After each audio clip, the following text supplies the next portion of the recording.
Good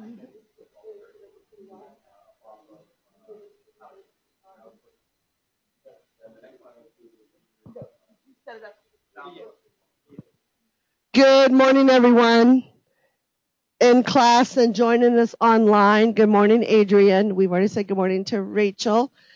This morning, we have a guest speaker, Ron Nacera, and he is with HMS Warranty, and Ron will take over the class for the next half hour, 40 minutes or so.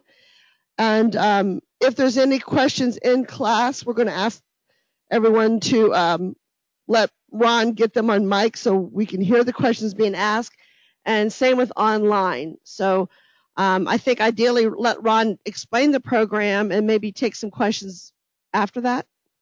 Do some explanation first. All right. Thank you, Ron. Good morning, everyone. Good morning here. Good morning at home. I am Ron Nacera. I'm with the HMS Home Warranty. I have been with HMS for a little over 25 years. We were originally a franchise here in the Mid-Atlantic region. That franchise was sold back to HMS at the end of 2012, and we've become corporate employees. So let me take you back to 1983, back when the franchise was started, and we were the first home warranty company to come into this area. And when we brought the home warranty into the area, we were selling through real estate agents and brokers, and that was the idea behind the program. And we went to a company called Shannon & Lux. Shannon & Lux is yeah, that's old, right?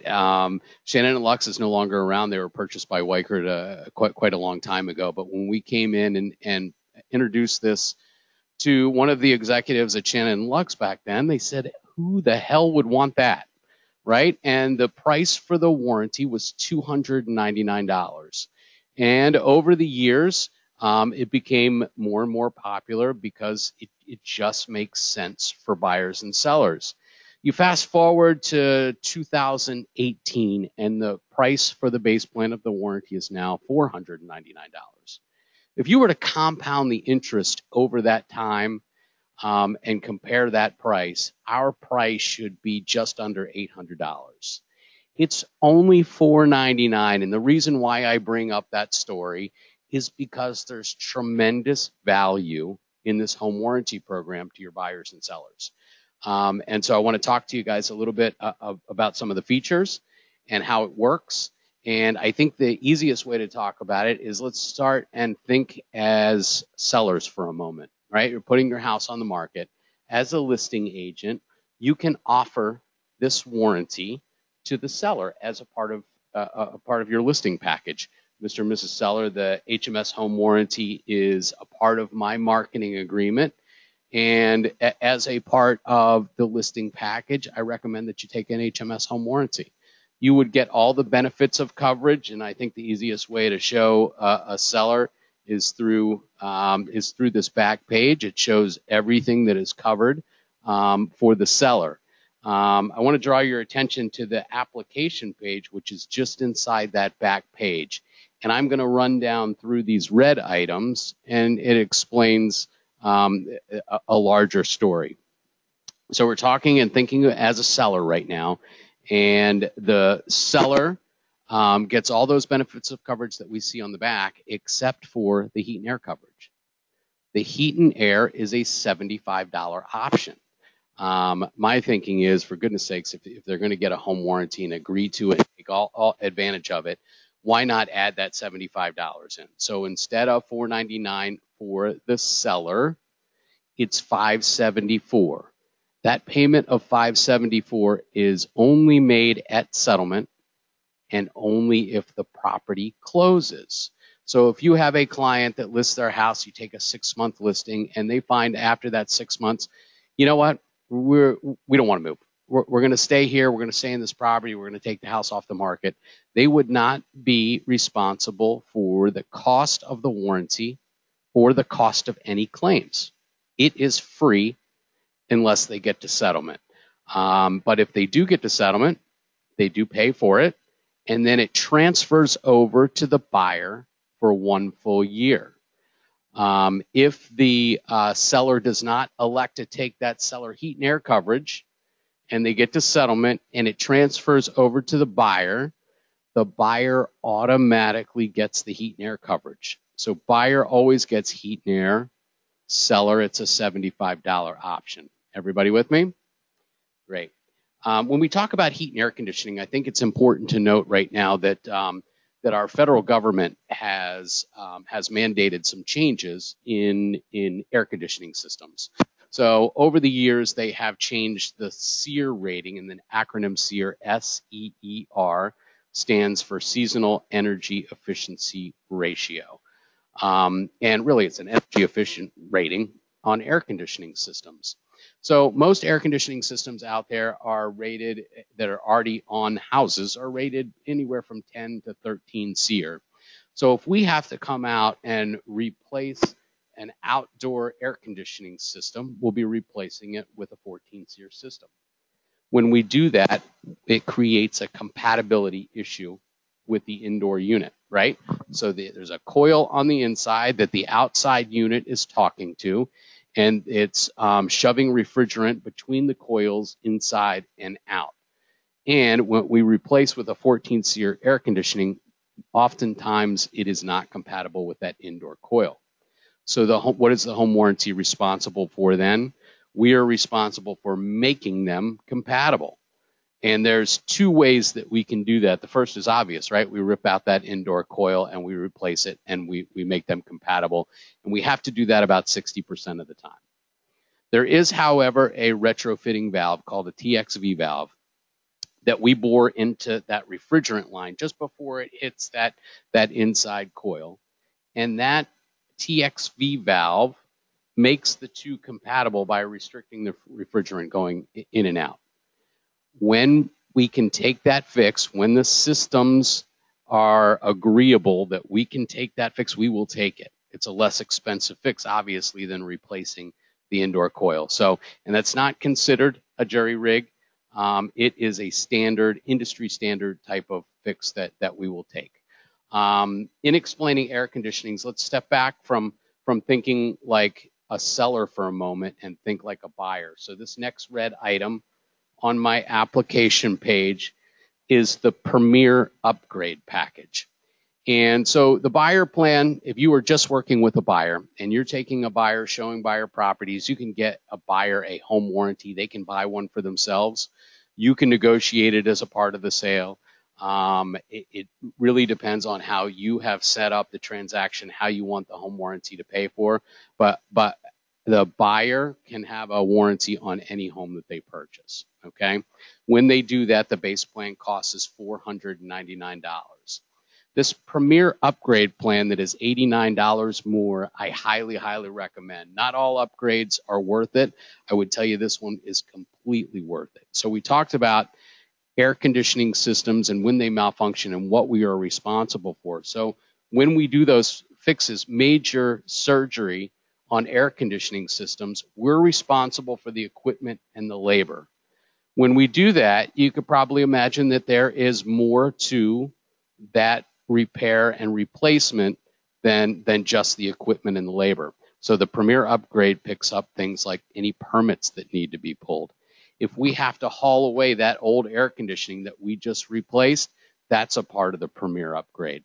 If we have to reconfigure ductwork to fit a new coil on the inside of the air conditioning, that is a part of the Premier Upgrade. If we have to modify any gas lines, electrical lines, plumbing lines to fit that air conditioning system, that's all covered under the Premier Upgrade. The pad that the air conditioning sits on, that is not a part of the coverage. It's a part of the Premier Upgrade. It also applies when we're talking about major repair or replacement on hot water heaters.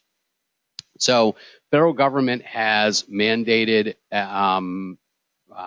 to manufacturers of hot water heaters, same as they did with manufacturers of air conditioning units, that you could no longer manufacture old style hot water heater.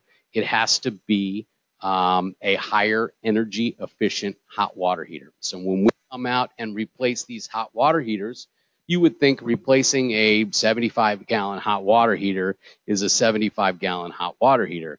Well, not the case. So when we have to come in and bring in these new hot water heaters, the energy efficient rating on them is higher, but they're also bigger around. Okay, so when we come in and have to put these hot water heaters into that space, they're clearly not going to fit all the plumbing lines that are coming into it. So those plumbing lines that you have to rearrange would be a part of the Premier upgrade, as well as expansion tanks now that are required by code to put on hot water heaters. That is something that's covered by the Premier upgrade. What I'm telling you is that $89 is completely worth it. The reason why is I've seen too often everybody's excited that HMS is coming to the rescue to repair their air conditioning system, and we get through with doing the job and we slide them a bill for $800 for those modifications. And it puts a sour taste in their mouth. It makes it look going from a good thing that HMS has come to the rescue. You've given them an outstanding, home warranty plan that's, paid for something they otherwise would have had to pay out of pocket, into something like, what is this? Why are we getting a bill? I thought that's what we had a home warranty for. So full coverage, the additional $89, the Premier upgrade is absolutely worth it. Okay.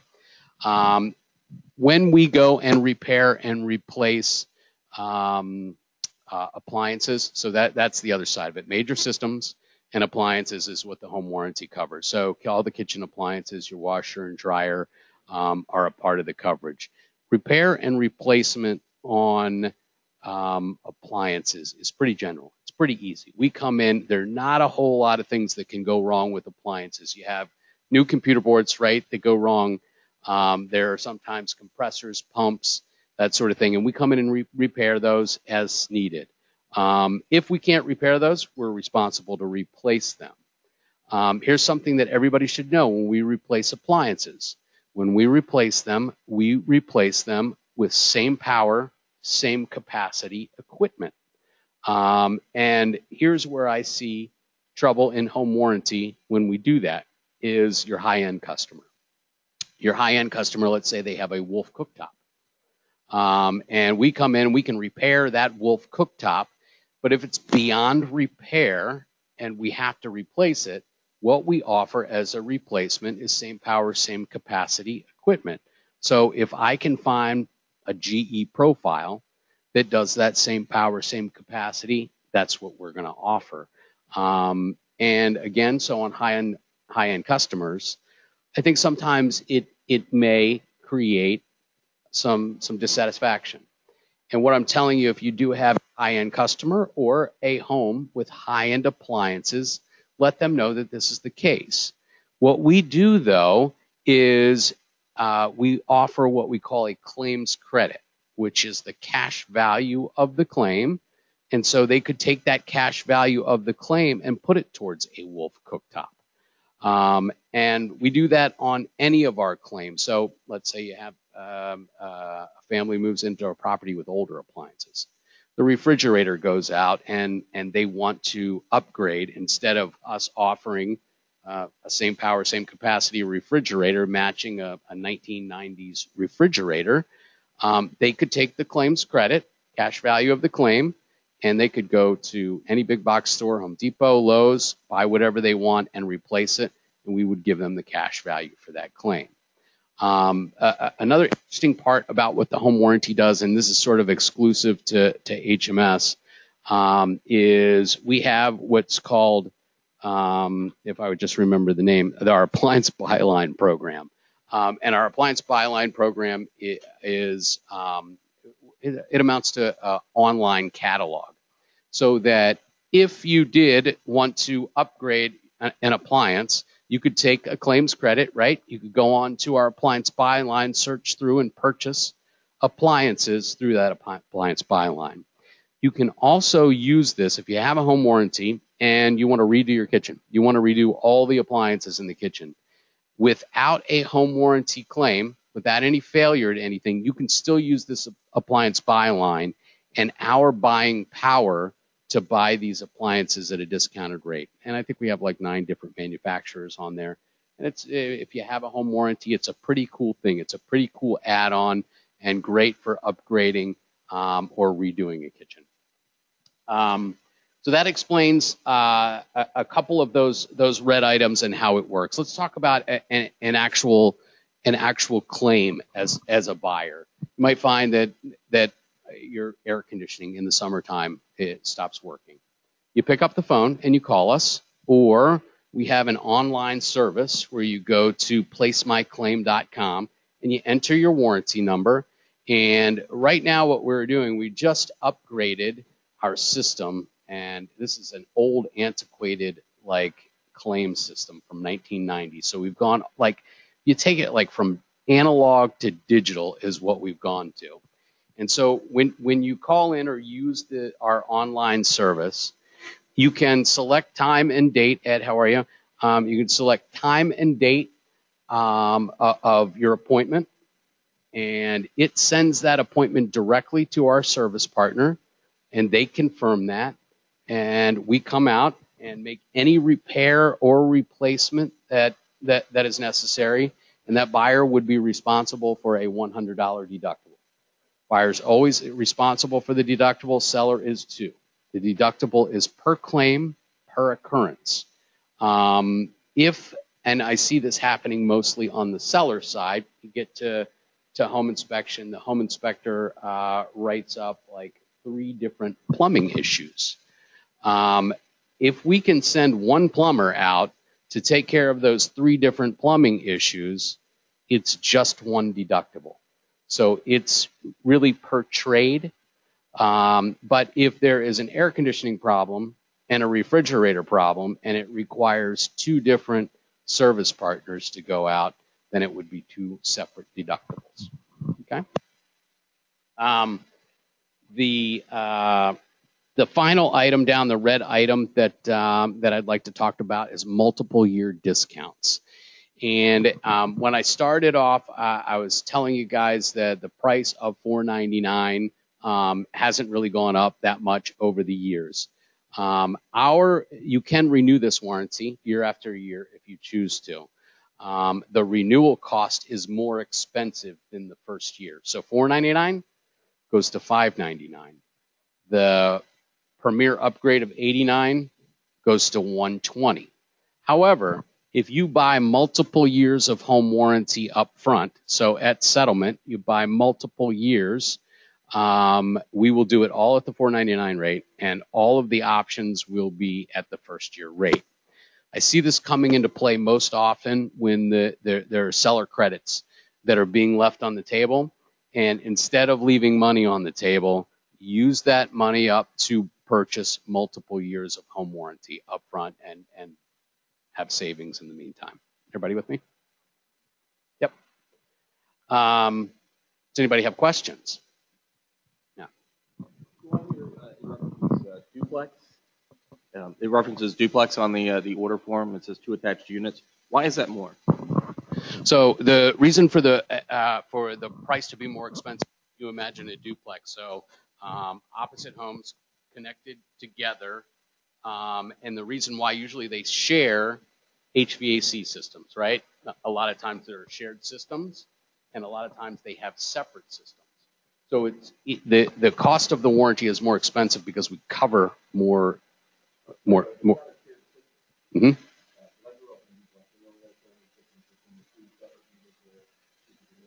Right. So part of the reason for the extra cost is we have double the appliances, right? You have 2 kitchens. In essence, you probably, yes, they are separate properties. But because they're duplex, there's not only always one owner. Sometimes you have a duplex, 2 separate addresses, right? Mirrored properties. Sometimes they share equipment. Sometimes they do not. Mm-hmm. Yep. Still, if it is qualified as a duplex, then that pricing will apply.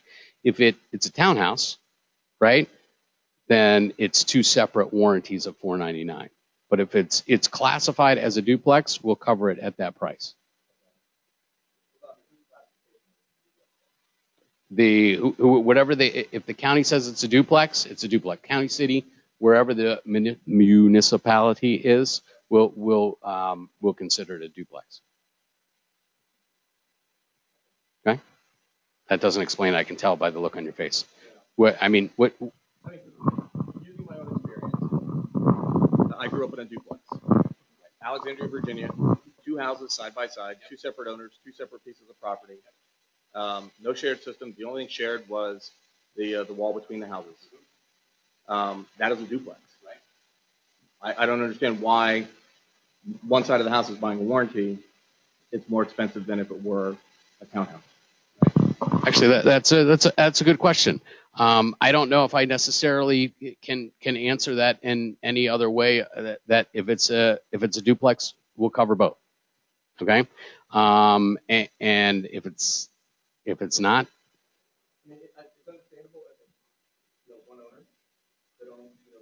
right. But if there's 2 owners, why does one pay for the warranty and one does not? Is that right? Yeah, I don't know. I don't know. We've always had duplex coverage, and we used to go up to quads, and the same thing. So if we would cover 1 unit would cost the full amount, and then it would be the lower amount for that additional unit or up to a quad. And I don't necessarily have the answer to that. I don't know. Yeah. I don't know. Yep. When you have a listing, at what point do you suggest them to start the warranty? Is it when it hits the MLS, or as soon as you sign the listing agreement? So that's a really loaded question, and I've been getting that often, and I don't know why this has been coming up over and over. So it's a really good question and pertinent to. The reason I ask, I have one right now. They've signed a listing agreement, but they got to do repair work and some stuff before it goes on. So it's coming soon. But they got 2 months of upgrade stuff to do before it comes to the market. So do I get a warranty for them while they're doing all these upgrades, or is it when it hits the market? So that's a great question. What we require, though, is that there is an active listing on the MLS. Now, so we won't do a coming soon, but if you go and take a listing agreement and it's not going to go live for, let's say, 2 weeks, I would put it in immediately. 2 weeks before going active is okay for us. 2 months while they make repairs is not. The reason why we do that is we want to know what the term is going to be, right? And we want to know that warranty or that home is there's an active sale, on the property. So that's. If it doesn't go live, they do repair, they decide to not do it, and you away. Yeah. You got it. That's the answer. Other questions? Yeah. Going back to what you were saying in terms of a seller buying this at the start of the listing period, the home inspection time comes and the inspector finds issues. Now the systems are still working; they haven't failed. Are those issues still covered to repair in order to make the house sell? So that's a great question, because there sometimes is a gray area when a home inspector says, something needs to be repaired. If it does, and there's an actual failure to the system that has happened after the warranty went into place, we're responsible for it, right? But if that seller has gotten used to those electrical outlets not working. They've just gotten used to it because they don't plug anything in over there, but they knew they didn't work, right? And so when the warranty went into place, they didn't work. And so those conditions were pre-existing. We don't cover pre-existing conditions. The failure, like any other insurance other than health insurance, the failure has to happen after the warranty goes into place. So if the home inspector is recommending a repair, if that failure happened after the warranty went in place, we're going to be on the hook for it. If it did not, if it had already failed, then the seller obviously needs to pay for it, or however the buyer and seller agree in the transaction. Then it's a question. Okay, good. Yeah. So my seller gets the plan, and obviously they don't have the premium upgrade. So if a buyer comes in and they give them the warranty, and if they want to add the premium, they got to add another $89 to the the premium. So that's correct. And the buyer can add any coverage, any of the options at settlement, and they have up to 30 days to add any coverage from settlement. And you'll notice in the brochure we do other coverages like pool, spas. If the house has a well, we'll cover the well pump. There's coverage for a septic tank.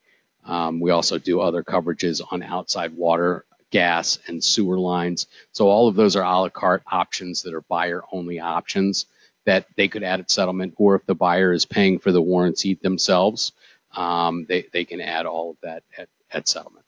All of those options are buyer-only options. The only option that the seller has is the heat and air. The seller does not have the option to take the Premier upgrade. That's a buyer-only option. All right. So I want to talk just briefly. So there is a perception and a knock on home warranties, and the knock is that home warranties don't fix things quick enough, and the vendors that we send out are like bottom of the barrel. And both of those arguments are valid. I've been doing this for long enough to know that there are some challenges in the home warranty business, even though there is huge value in this. But the idea in HMS is, what if we can take this great idea of a home warranty and we can make it work to the level of the consumer's expectation every single time? And so when I said we've gone from this analog system to a digital system, not only is it creating seamless appointments between either your buyer or seller and that service partner, but what it also does is it helps schedule that service partner's day.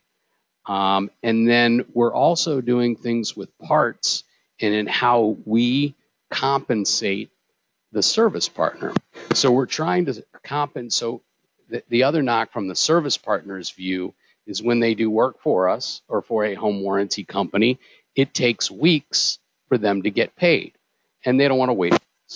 And your higher end vendors aren't going to wait weeks.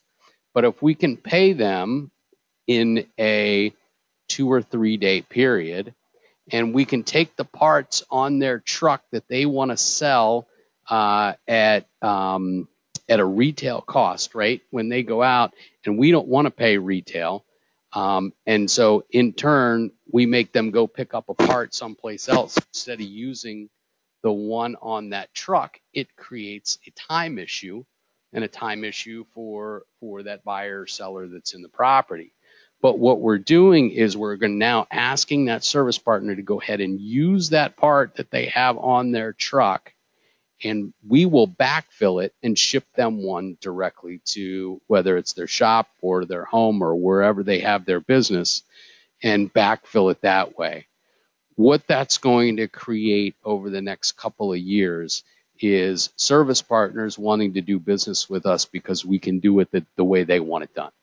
We can pay them faster, we can let them use their parts, and we can service the consumer faster and in a more professional way. So HMS over the years has recognized the need in the industry to perfect this, and we're in the process of switching over and developing a system to do that. And I'm telling you guys, do you think there's value in it now? There is huge, huge, huge value coming in the future. I've had a home warranty on my own home for a long time.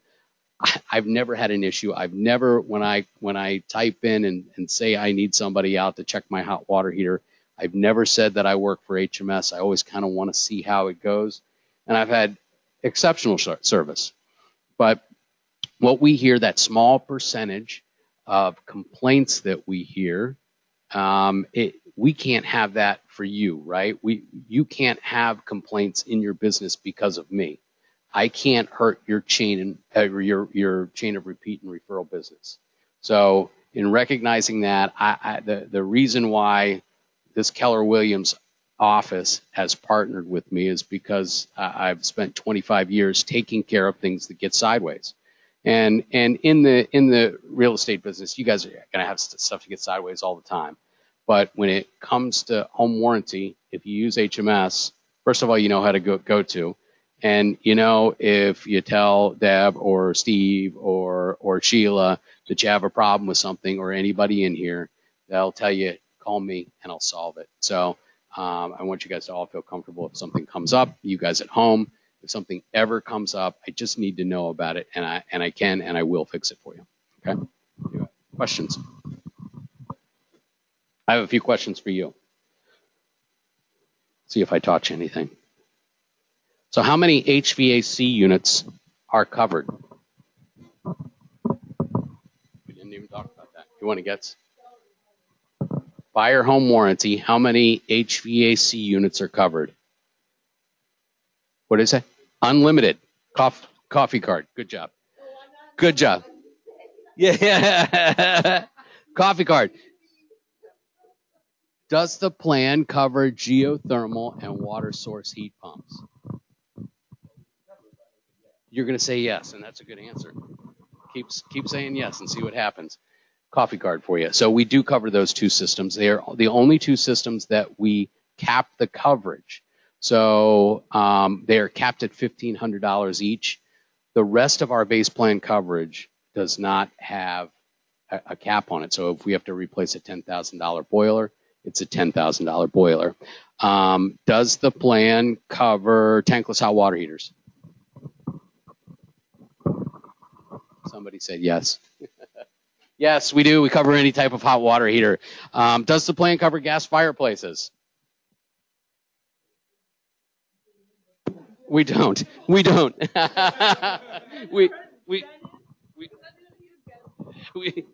we don't. But you get a coffee card anyways.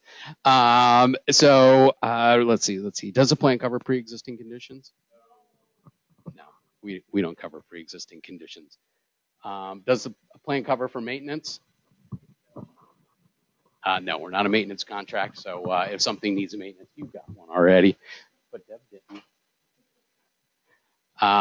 And so my last question is, if you're the buyer and you want the base plan and you want to add the Premier upgrade to it, what is the total plan price?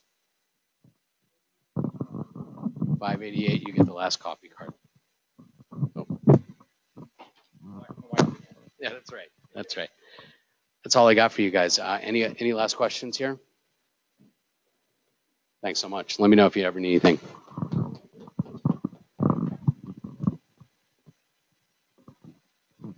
I want to share a quick story with you guys. Ron's heard it before. It's my story of misery. Steve, who's known Ron, and then Ron's dad, who had the franchise before, so couple decades plus, has always encouraged us, like Ron, to get an HMS warranty on our own homes. And about 2 years, a year and a half ago, I was going to do that. And before I could do that, my stove and dishwasher both broke. So I had to replace them.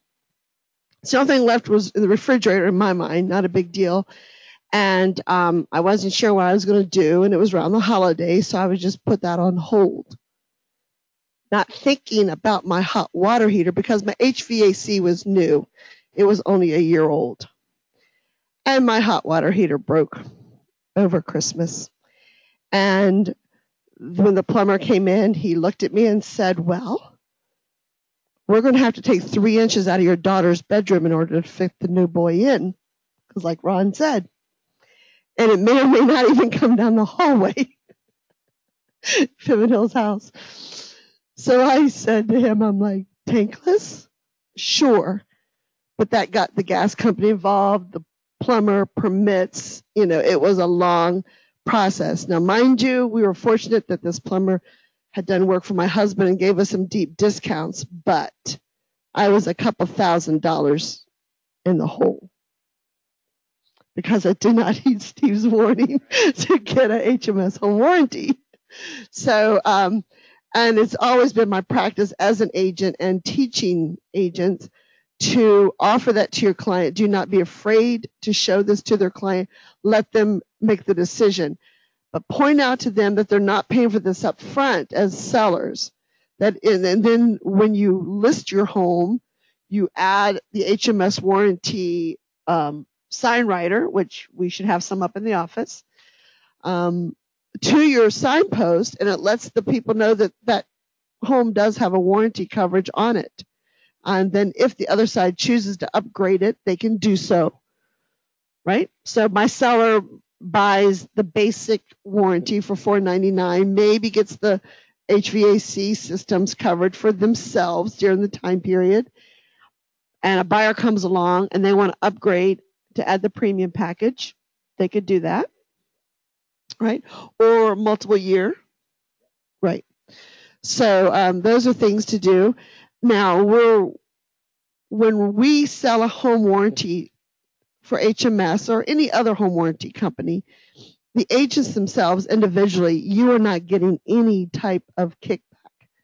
To make that very clear, Ron has an agreement with our office, and regardless of how many HMS warranties we sell on a monthly basis, you give so much money to the office monthly, annually, monthly, right? So we've had a good relationship, and we do sell HMS warranties, and he is our business partner. So when you read that document that has the affiliated business disclosure on it, you will see HMS warranty listed on there, okay? And that's why HMS warranty is listed on there, because we do have a fiduciary business relationship with HMS, but you as individual agents are not getting kickbacks. So I want to make that very clear, that if your client says, oh, you're trying to sell this to me because you're going to get some money back, the answer is no, no, no. Okay? Anything else I need to cover? All right. Thank you. Okay. Do you guys want a quick break now, or do you want me to talk for a little while? Huh? Go ahead. Take it. Let's take 5 minutes. Yeah.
Hello again. While I'm getting set up, I'm going to pass the mic around.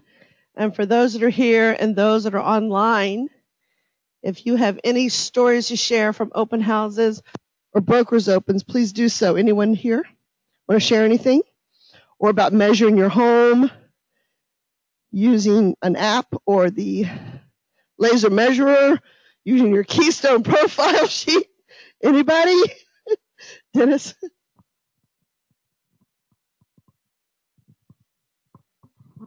So I got two things. One is the other day when Manny was in the class, he had shared with us an app that he uses for measuring a house.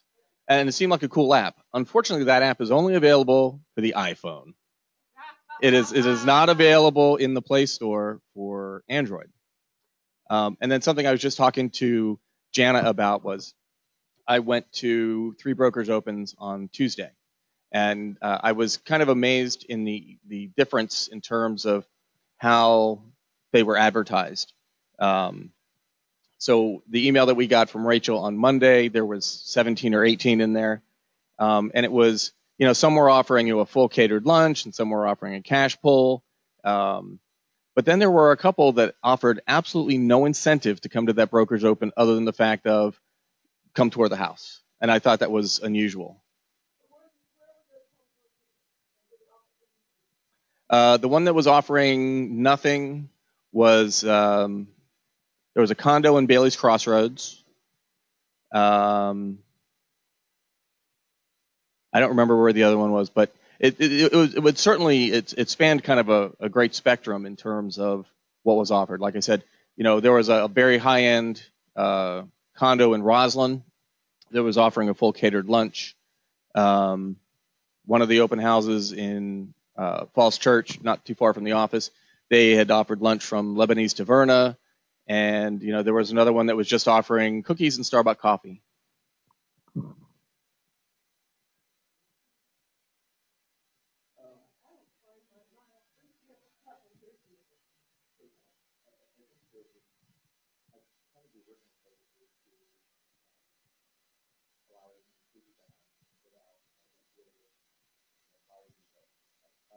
But I think probably one of the origins of it is to get opinions on the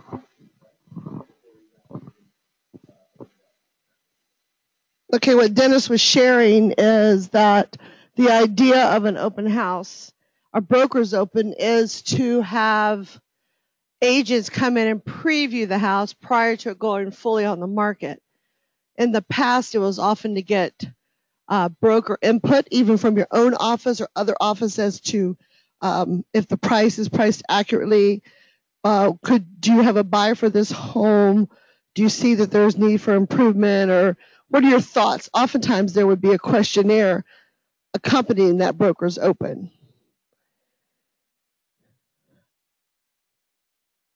Outside the Beltway, sometimes we find brokers open perhaps less of them outside the Beltway. It's often been told it's more of an inside the Beltway affair, but it does happen.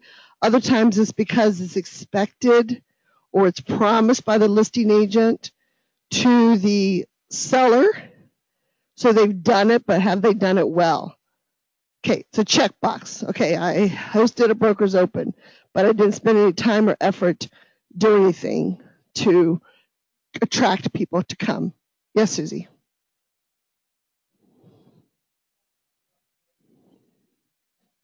Here, let's go ahead and get I have a listing and I have a broker's open. Dennis comes with his 8 and says, hey, I have a buyer for you. So the house hasn't even gone on the market yet, right? Okay, so how would that work if he said, I know someone, this is exactly what they're looking for, and he's like 99% sure. So then you put the house on the market. I'm just kind of, yeah. So I could just say, give me your offer tomorrow before it goes on the market. And that's how some people just avoid the open house and everything and make it easier. But then they might not get as much as if it did go on the market. If it's a seller's market, possibly. Okay. I am sorry, I am not finding my documents. Okay, let's see here. Does anyone else see the word boot camp anywhere? I did. It came up with all the files that were KFC. Aha! There we go. Yay.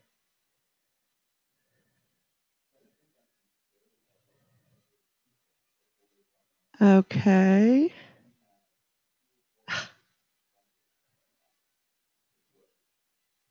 Sorry, online guys. I'm trying to.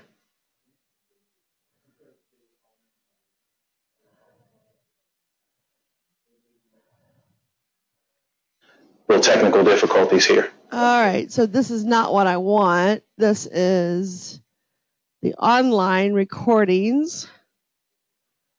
I want documents.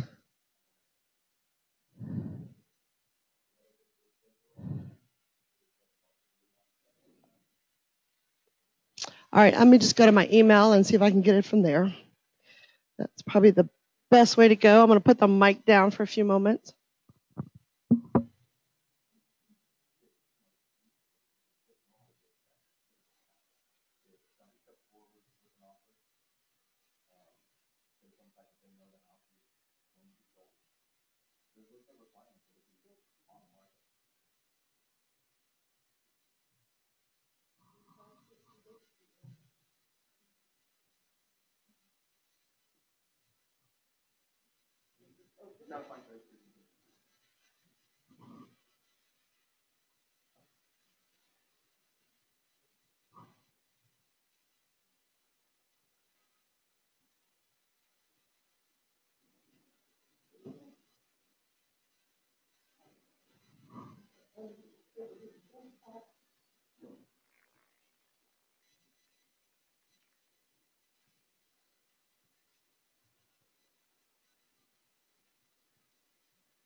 All right, we'll start doing here, guys.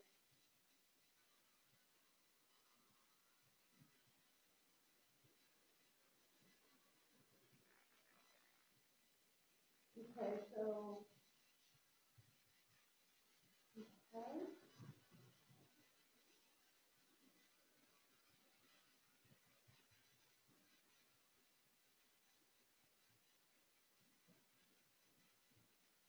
On the contract. So we're on the contract. We're on page 98 thereabouts. Is that correct for those who were in class the other day? Okay. All right. So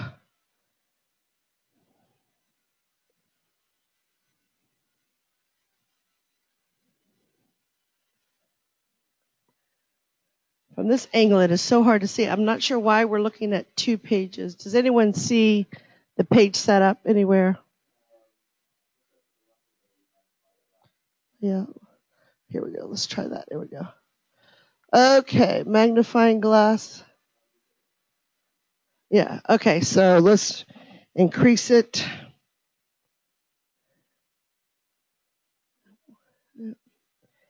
It's slower than me, right? Okay. All right. Oh, we're back at that same setup as we had the other day. I'm not sure what the difference is and why. Okay, I think David left off around access to property. And we're talking about utilities. So before we start on paragraph 12, are there any questions about what David spoke to you about or anything that you may need clarified or discuss? Okay, great. I appreciate what David did because I really could not talk that much on Monday, though I did try to interject when I could. So utilities. Again, you are realtors. You are not plumbers. You're not utility companies. So you may or may not know what utilities are in the home. It's easy to say, oh, there's electricity, okay? But what does it ran off of? Where does the water come from? Okay. Again, our tax record may give us some indication. It may say that it's available. It may say it's connected. It may not say anything. You know, every county is a little bit different as to how detailed that section on the tax record at the very bottom of the tax record. So if you look at our case study and its tax record, let's see if I can find what page that is quickly.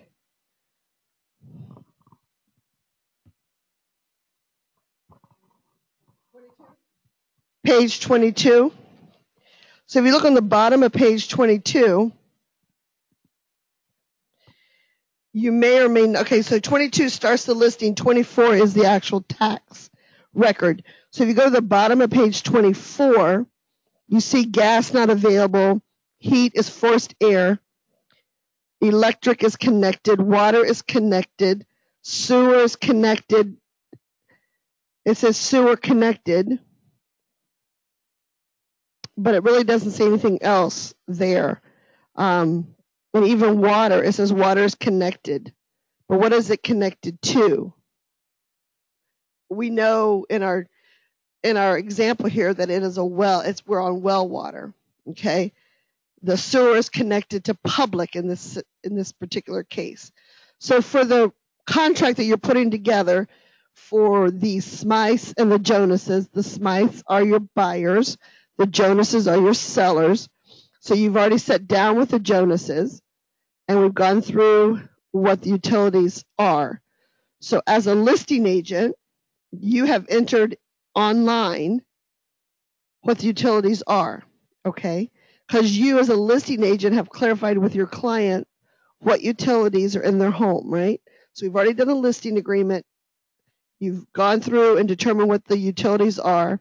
You have now, as a listing agent, put them up online. So as a buyer's agent writing an offer, you are looking online in the listing agreement under, so if you go back to page 22, the start of your listing agreement, you probably have to go over to the second or third page.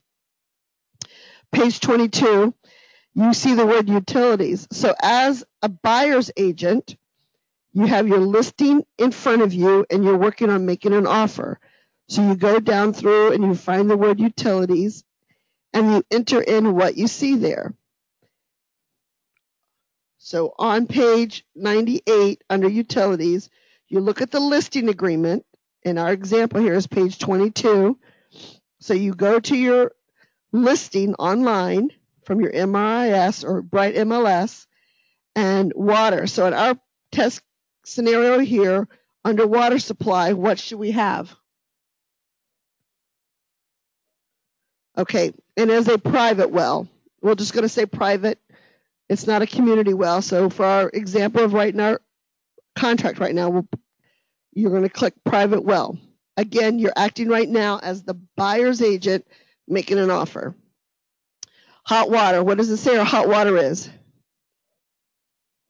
The hot water is electric. So you click electric. Now, if there was something next to the hot water, like some explanation of what it was, then that's where you would use the word other to explain what it may be. Okay. Air conditioning. What is the cooling fuel for air conditioning? That's the system. What's the fuel that runs it? Right. So you're going to see systems and fuel. So when you're looking at utilities, you're looking at the fuel source and what the source is. So in air conditioning, they're simply just asking for, there is a fuel source. Now, I believe in our test case scenario, under the heating system, it says heat pump. So it's electric and it's a heat pump. Okay. Then our sewage disposal is public. It's public sewer. If you ever see the word public septic, I would contact the listing agent and ask them to clarify it with their client, because this, I don't know the percentage, but I think it's a large percent. An agent is online clicking through Keystone and they see the word public and they hit public, and sometimes it's septic. All they do is see the word public because they're online. It says public sewer, public septic. So when I see the word public septic, and I see it a lot, I always call the listing agent, or usually I see it when I'm reviewing contracts. And I call our agent to call the listing agent to clarify it and get it fixed. Okay? If something were ever to go to court over something like that, that's where your errors and omissions come in. It's an error that someone has made, a typo. That's why we pay that fee for the errors and omissions. So if it were a septic system, then you need to answer read the subsequent paragraph and answer, what type of septic system it is. Okay. Again, yes.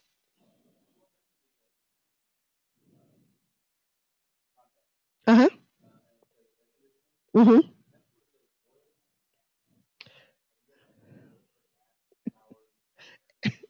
No. The question was, have I ever seen an oil or gas powered air conditioning system? No.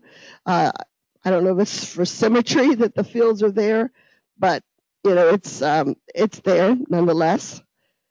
Now, in our area, you're not going to see this because we have humidity, but in some areas, you may see something known as a swamp cooler.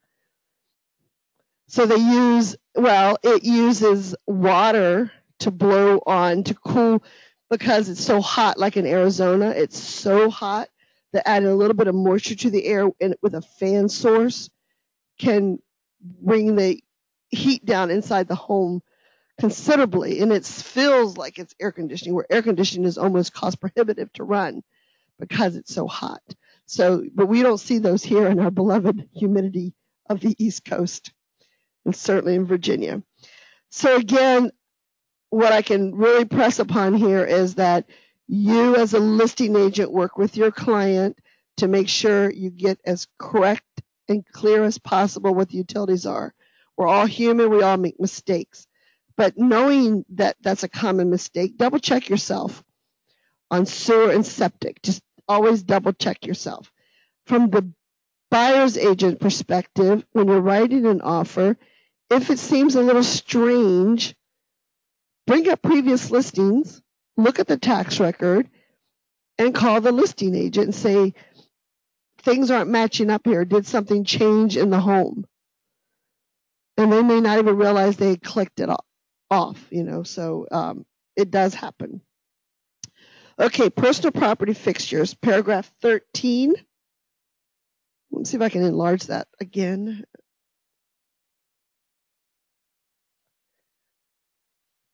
We are in stubborn mode again today.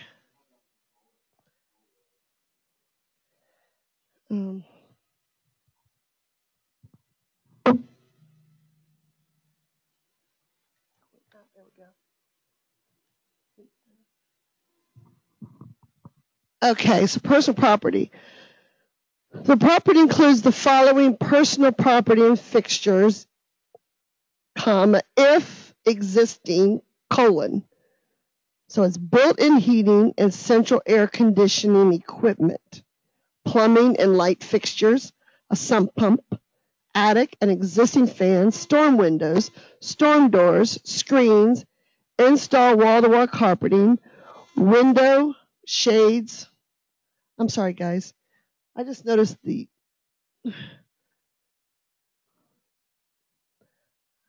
okay, if we come across, okay, this contract hasn't changed since the 17th.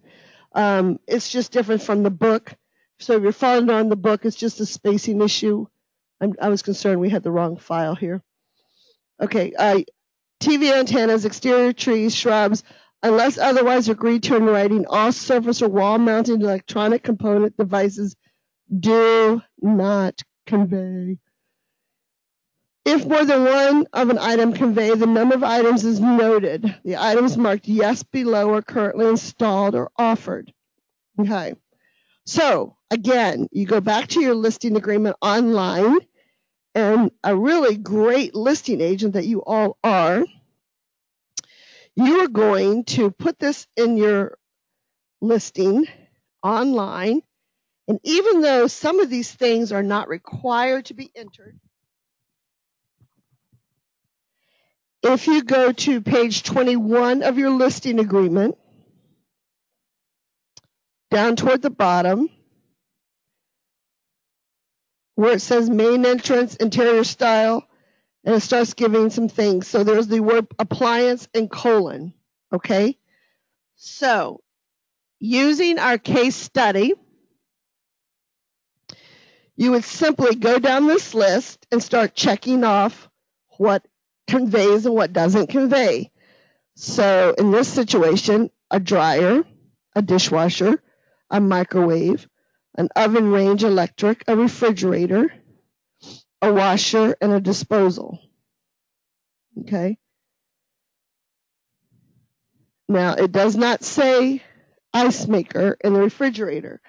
So if I were walking down through this, the first thing I would do is do my yeses based on my listing agreement. So I would check yes at the microwave, yes at the clothes dryer, the washer. What does it say about my stove range? So stove range is yes. It's because it's split between 2 pages. That's why I'm not sure. Oh, I do have the current list up here.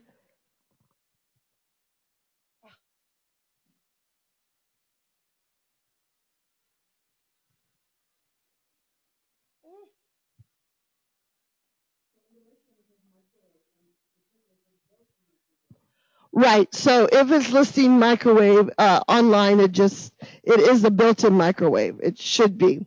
Now you've been at the home, you've looked at the home, and you see that there is a microwave in place. It's just not. All right. So then you have the other things, okay, between the two forms. So take a look at your book if you could. It'd be easier than trying to look online right now. So on page 98 of your book, what you've seen in the listing agreement, and then what you have not seen are important, and you need to answer no. Now, in your listing agreement, under utilities, it says air conditioning. If there were fans in the home, the agent should also have the word ceiling fans, okay? But they may or may not have done that because it's not necessarily required of them to do that. Once they put AC, they could stop there because that question has been answered. But if you are in the home and you see ceiling fans and your client wants to write an offer on that home, then you should count the ceiling fans. How many ceiling fans are there? And that's the number that you should put next to yes, ceiling fans. If the home does not have ceiling fans, then of course the answer is no. Okay. Is it possible to have a cooktop and arrange both? Yes. Is it possible to have a cooktop arrange and wall ovens? Yes. Some of these larger kitchens can encompass all of that. Okay. Sometimes, excuse me, you've gone through the house, you have pictures in front of you. Again, I caution you to be careful about a refrigerator. If the listing does not say it has an ice maker, but you think you saw one, or the picture shows an opening in the front of the refrigerator, it could be that the refrigerator is capable of making ice and dispensing water, but it may not be plumbed in and connected, okay? So again, if you're not sure, ask the listing agent. Was it a simple mistake, or was it just not connected? Therefore, they chose not to list it. The capability's there, but it's not listed. Yes, Susie?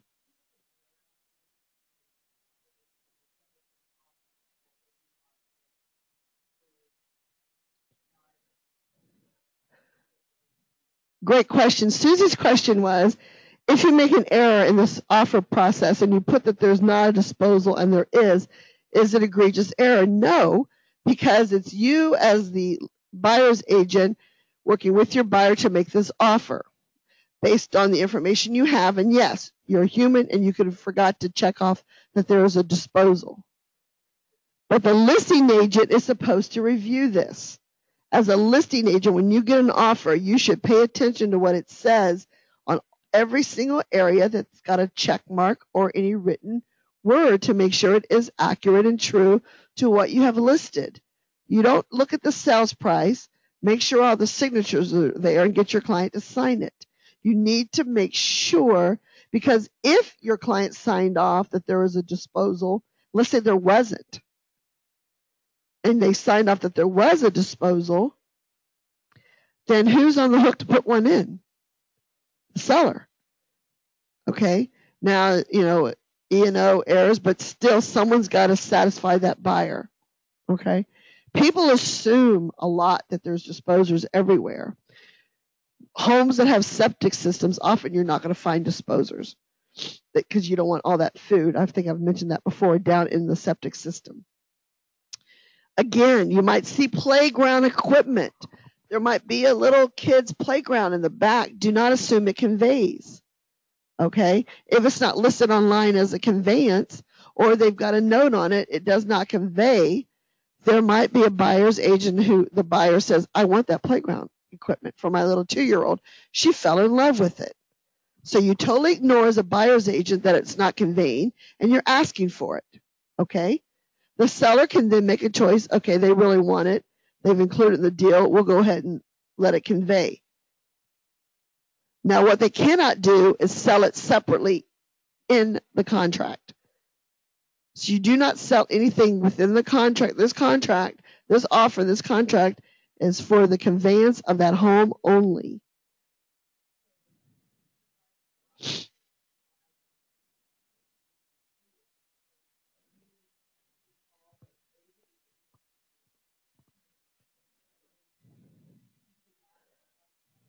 Right, so the question is, if your buyer sees something they want that's not included, do you call the other agent ahead of time before writing it in? Yes, that would be a great thing to do.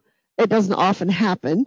But if, let's say, on the flip side, let's say the seller is saying the pool table stays or the grand piano stays or this 9-foot wide, 7-foot tall entertainment system from the 70s stay and conveys with the house. Okay? You as a buyer's agent, if your client does not want that, you need to say no. That needs to be removed from the house. Okay? We do not want it. It's not attached.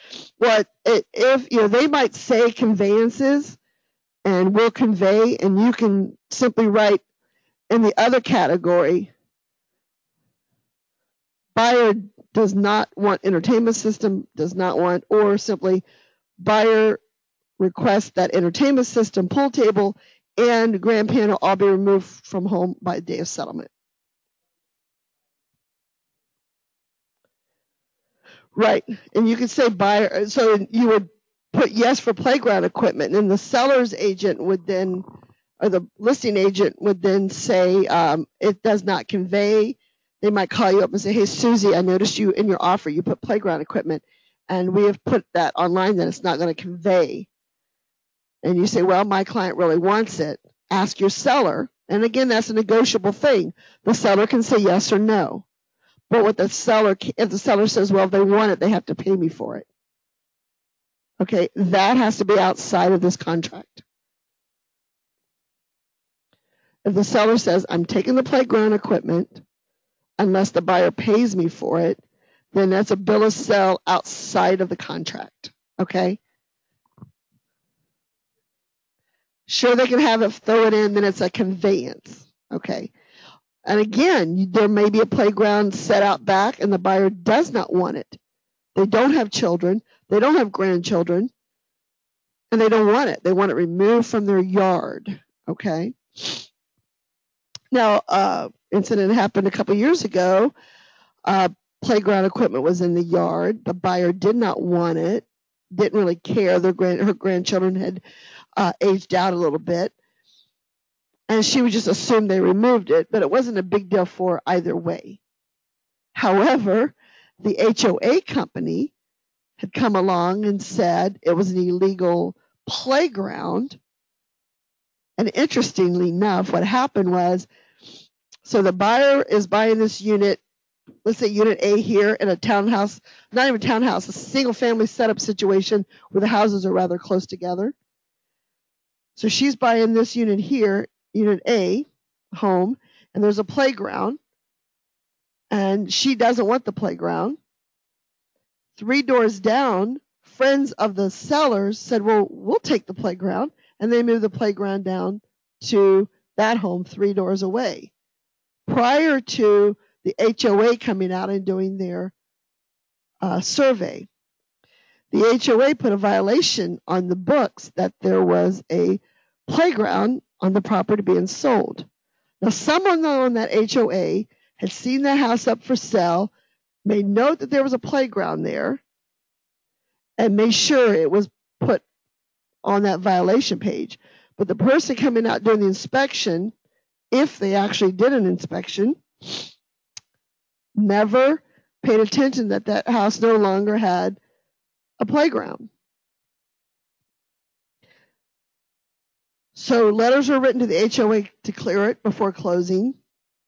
Letters were written to the HOA post-closing to clear it. It took almost 3 months to get it cleared off because they were just, in my opinion, being lazy. But it was the buyer who bought it who took the onus on herself to make sure that that violation got cleared up. Took pictures from her back door, sent them to the company, said, there is no playground here. Please get this removed. Because she does not want that to go into, in HOA companies, there are violations that can then be charged on a monthly basis. If you don't fix something, they're going to start charging you. Like if they tell you your fascia board has to be painted by March 1st and you don't do it, or we're going to fine you $35 a month, then that's what they're going to do. So all that stuff, be very careful with. So again, the chattels, the conveyances, be very careful. Yes and no. Do not leave it blank. It's either yes or no and how many. Don't leave it open for interpretation. If you're not sure that there's an electronic air filter, you can leave it blank and ask the listing agent, is there not, or call them ahead of time. Okay? Fuel tanks, again, you might come across someone who has fuel tanks, could be propane, where they're leasing propane. The gas in their home is run off of propane. So if there is a leasing situation, when it comes to selling and conveying the property, the buyer may want to know how much gas is in that propane tank, or they may request that it be filled. Who's the company? How much money is spent? So any other leased items? So are there leased items? Maybe someone has a water treatment system that's a leased system. Remember, a lease system is a contract with a third-party company. It does not convey unless you ask for them to leave the equipment, and then you are going to engage in a new service like security, alarm systems, satellite. So I think I mentioned this early on when we were doing listing agreements, but again, satellites and old telephonic equipment that might be outside the home. If your client does not want the satellite as a buyer's agent, and you need to ask them to have it removed, also ask that any holes be filled in as well. Simply removing a satellite or anything where there's wiring that's intrusive into the house, like cabling, whether it be Comcast, Cox, Fios, whomever it is, there is a hole penetrating the home, and that hole needs to be filled in with the right materials. Okay. Again, when you're doing your home inspection, you can ask the home inspector to double check that for you. Trash compactors are kind of a thing of the past because we sort our trash now, but in some homes they're still there, but they often do not work. So when you're walking through the home, you may see the trash compactor there, but it doesn't work. Okay, so in that case, it may be no because it doesn't work. Not that it's not physically there. Okay. FIRPTA, we've talked about FIRPTA. Is the seller a foreign investor or not? You need to know. The listing agent is supposed to ask their sellers, and you as a buyer's agent need to ask the listing agent if it's not listed anywhere in the listing. And I think now it requires them to say that the FIRPTA addendum is required.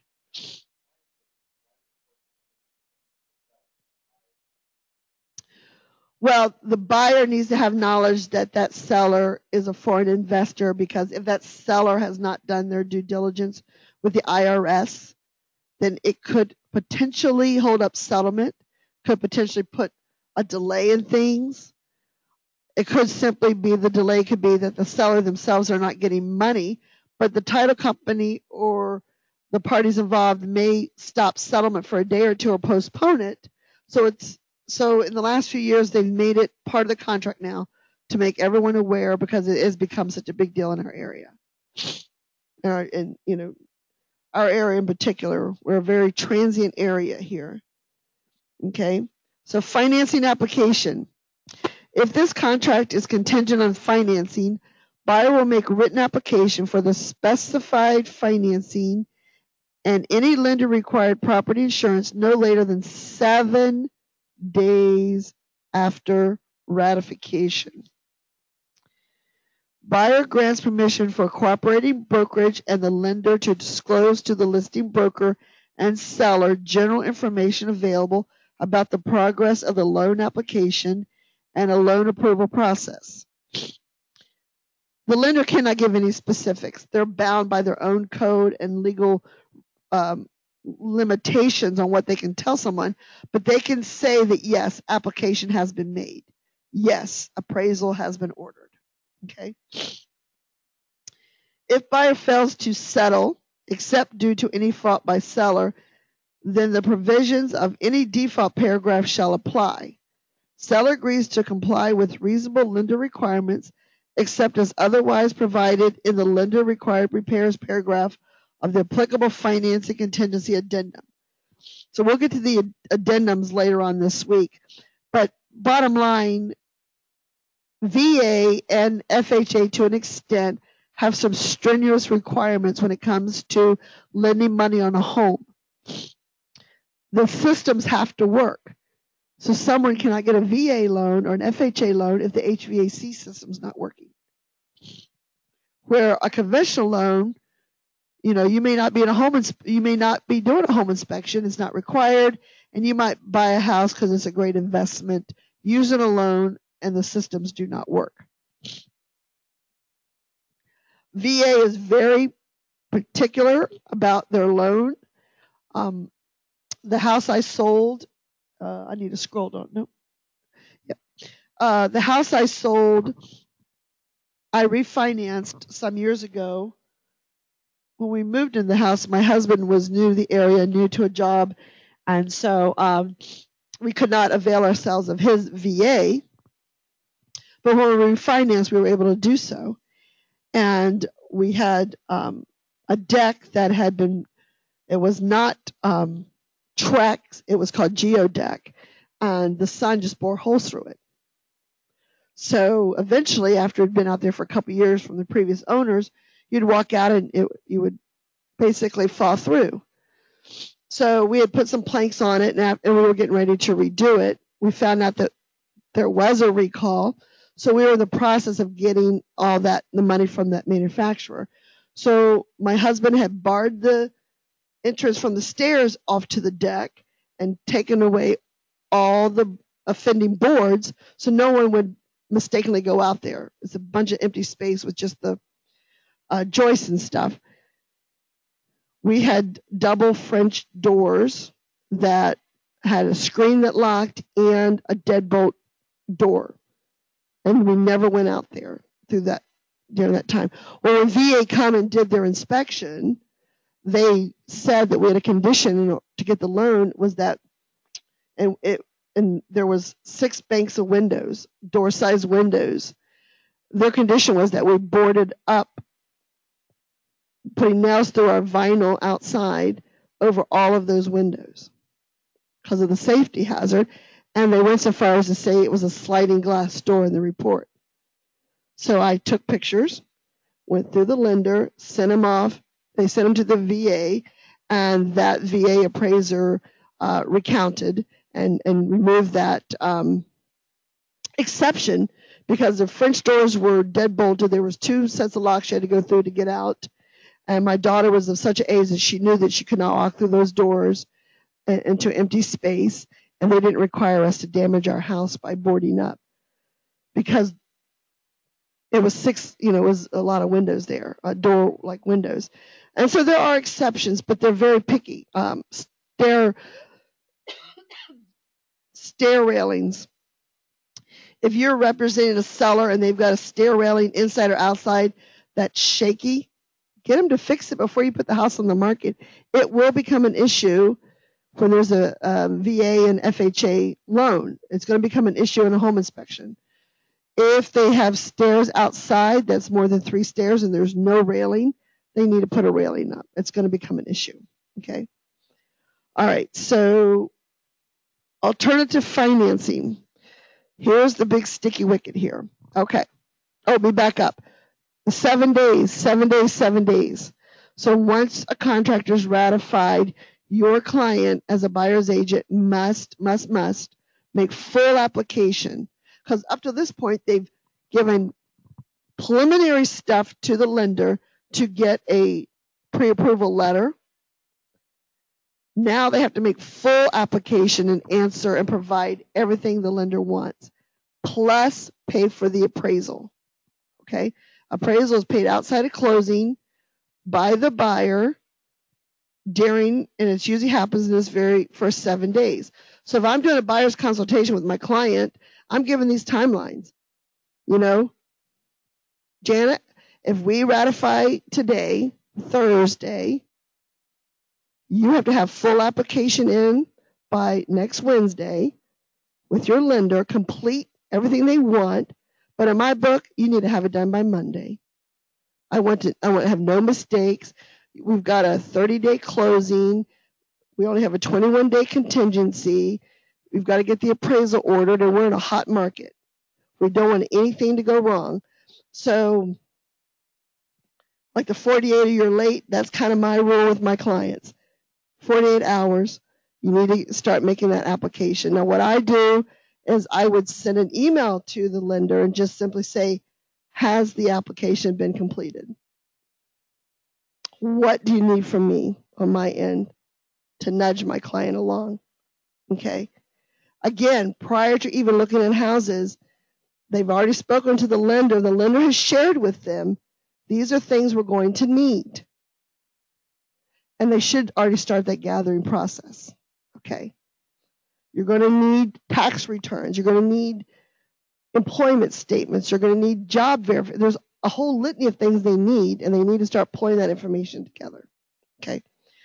But alternative financing means any changes to the financing terms provided in the price and specified financing paragraph. So where's the price and specified financing paragraph? Page 1. Thank you, Dennis. Page 1. On page 1, you have specified what the sales price is, what the down payment is, what type of loan you're getting, roughly what the interest rate is. Okay. Let's say you put down all cash. And then your accountant says, hey, Dennis, money's cheap right now. Why are you paying all cash for that house? You've got great credit. I can get you into a loan, you know, for half the price. You can use that money to build out whatever you want to do. Let's convert it to, you know, why don't you get a loan on this? You'll have the benefit, blah, blah, blah. So your accountant's telling you all this. It makes sense to you. Okay, so that's alternative financing.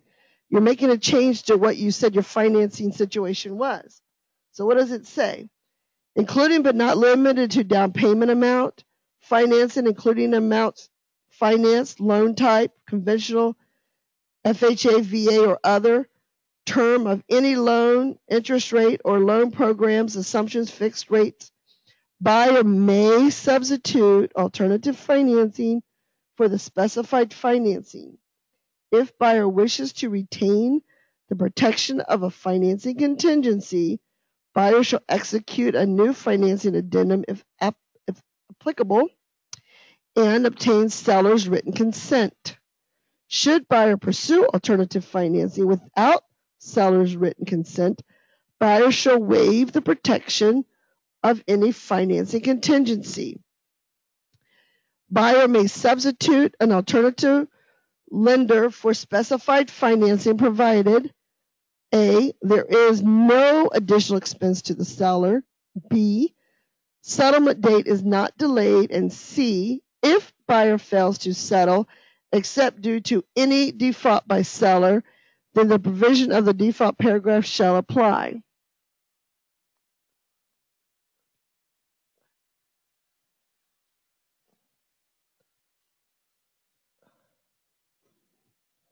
Where am I? We're still on that page. Okay, so basically, your buyer wants to make a change. You need to seek the permission of the seller to do so. More than likely, the seller is going to be okay with it, as long as it doesn't affect them as it's stated herein. It should not cost them any more money. Settlement should not be delayed. The lender has to assure the seller that everything's on track. We're just going to flip from this program to this program. Everything else is moving forward. Now, in the case of a cash buyer getting financing, so let's go down to, for this example, in paragraph 20, the wood destroying pest. If someone were a cash buyer and they said buyer's going to do the wood destroying pest inspection, and the house is being bought as is, and we're waiving if something's wrong, if there's pest, then the buyer's taking it on themselves to fix it. The seller's not responsible, because in this paragraph here, it's the buyer's expense or seller's expense. So as you're making the offer, you choose. Will furnish a written report from a pest control firm dated not more than 90 days prior to settlement, showing that all dwellings and or garages within the property, including fences or shrubs, not abutting garages or dwellings, are free of visible evidence of live wood destroying insects and free from visible damage. Any treatment and repairs for damage identified in the inspection report will be made at the seller's expense, and seller will provide written evidence of such treatment and or repair prior to the date of settlement, which shall satisfy the requirements of this paragraph. So in a situation where we're competing offers, someone's made a cash offer, they've invoked the as-is contingency clause, which means the as-is contingency clause for pest overrides where the seller is responsible to pay, which means the buyer's taking on any defect themselves, okay? So you go back up to the alternative financing. You've had a competitive offer situation. The winning contract has made a cash offer. Their accountant has talked them into getting a loan. They have a as-is contingency. They do their pest inspection and find out that there's evidence of termite damage. And now there's repairs that need to be made. The sellers and the listing agents simply say there is an as-is contingency. You need to fix it. Do what you want to do with it. All the while, the listing agent and the seller believe we're still in a cash situation, because no one told us that there's a lender involved. Okay?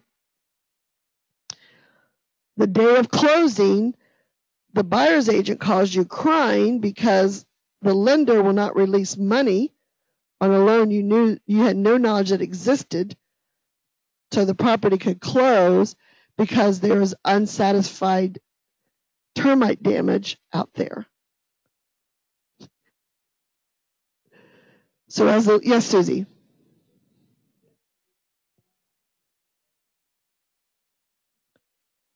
Great question. Is it a requirement for VA? Yes. Correct.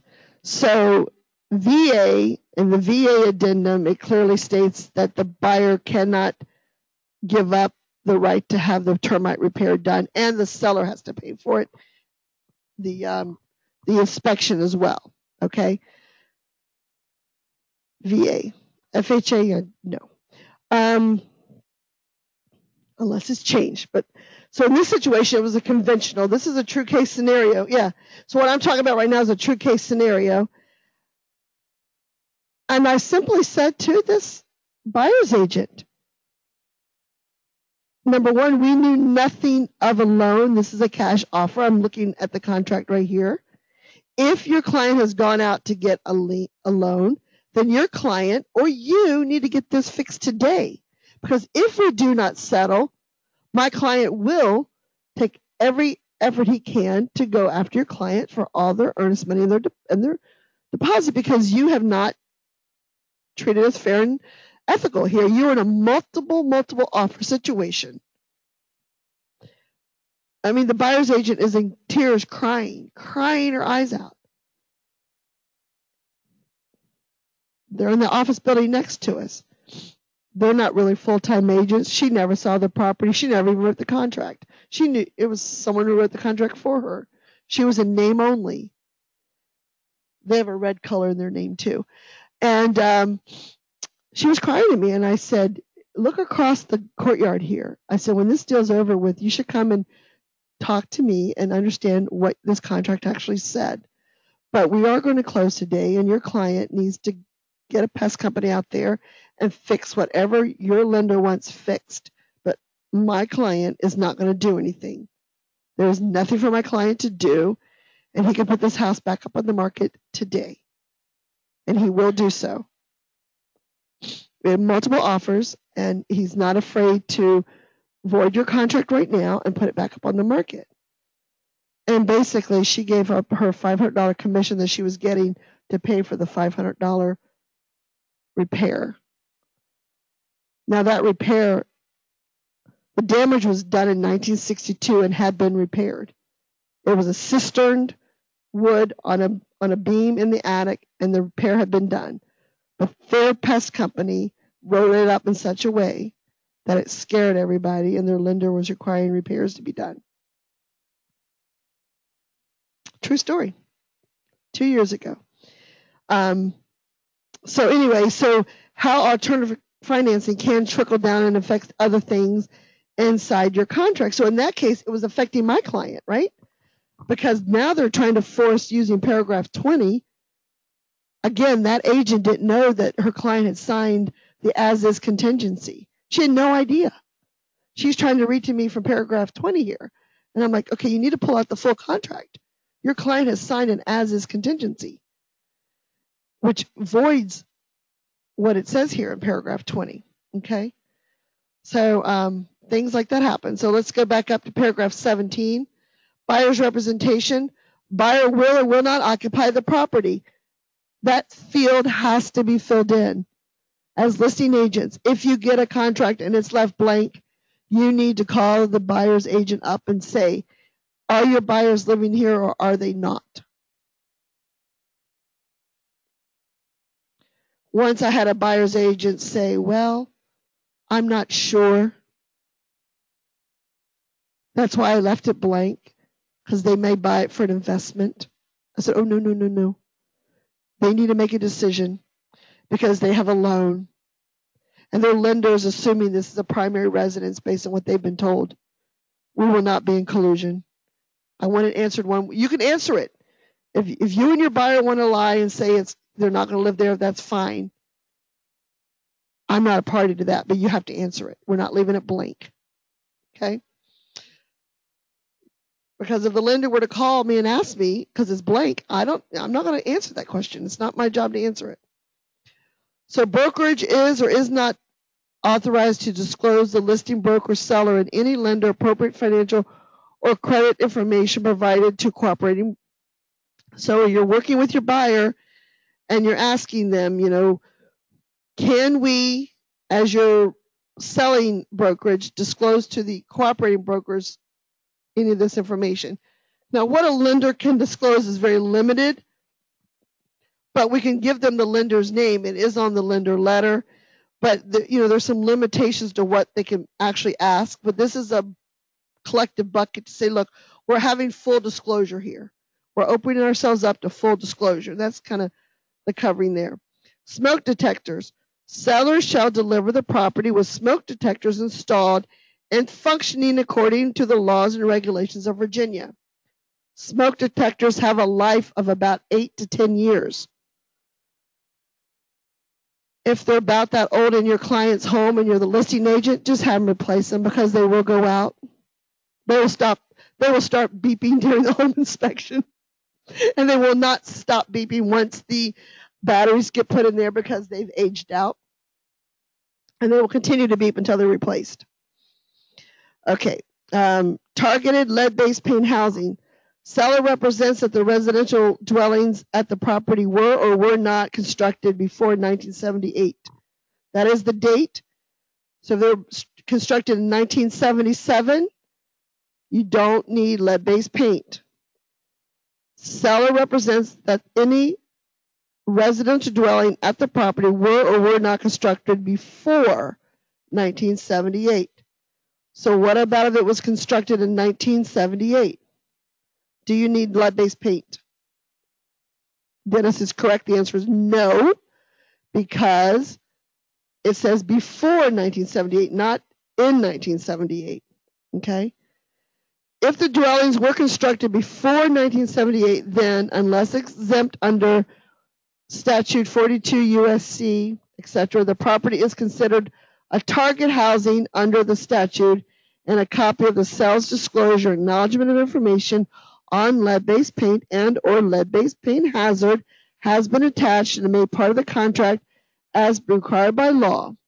Buyer does or does not waive the right to risk assessment. So you as a buyer's agent have given your clients the EPA guidelines on lead during your buyer's consultation should they see homes. So they already have that document. Okay. The seller will prepare a disclosure that the federal law requires that they complete, and we'll discuss that later. But basically, it's asking the seller, do you know anything about lead-based paint in the house? Yes or no. If you know anything, do you have any documentation? Yes or no. In most cases, you're going to have no. So if there's documentation, because they've answered yes and they provided it, then the buyer can say, whether they're answered no or yes, the buyer can say, I will sign the disclosure, but I also want to have a contingency and have an inspection on lead-based paint. Where the seller is deciding a disclosure before the buyer does, because they're disclosing, but a buyer can invoke an inspection. So when a buyer is going to use a lead-based paint inspection, you would say the buyer does not waive the right. If they're going to accept it the way it is, whether it may have been built before 78 or not, then they do waive the right. Yes, Susie?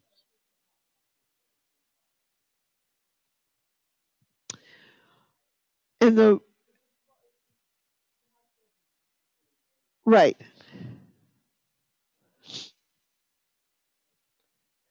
So Susie's question was, in a hot market, would you have your client not do a lead-based paint inspection? You cannot advise your client either way. Chances are, well, yes, in almost the 2 decades I've been with Steve in the group,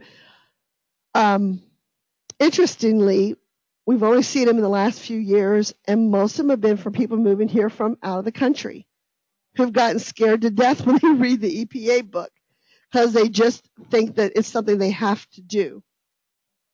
So then when the home inspector or someone has gone over with them about the paint and the paint chips, and someone's really made them see what's really there.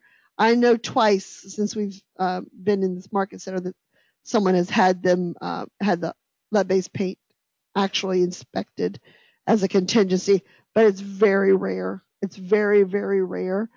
But they have to check. You need to check. Are they giving up the right for an inspection or not? Okay. Yeah.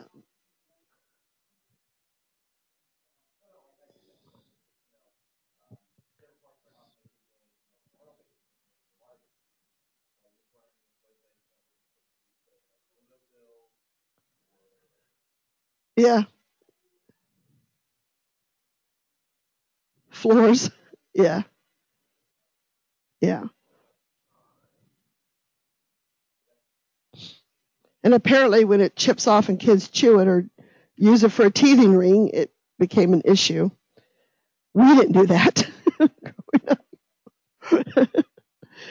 So now on to paragraph 21. Okay.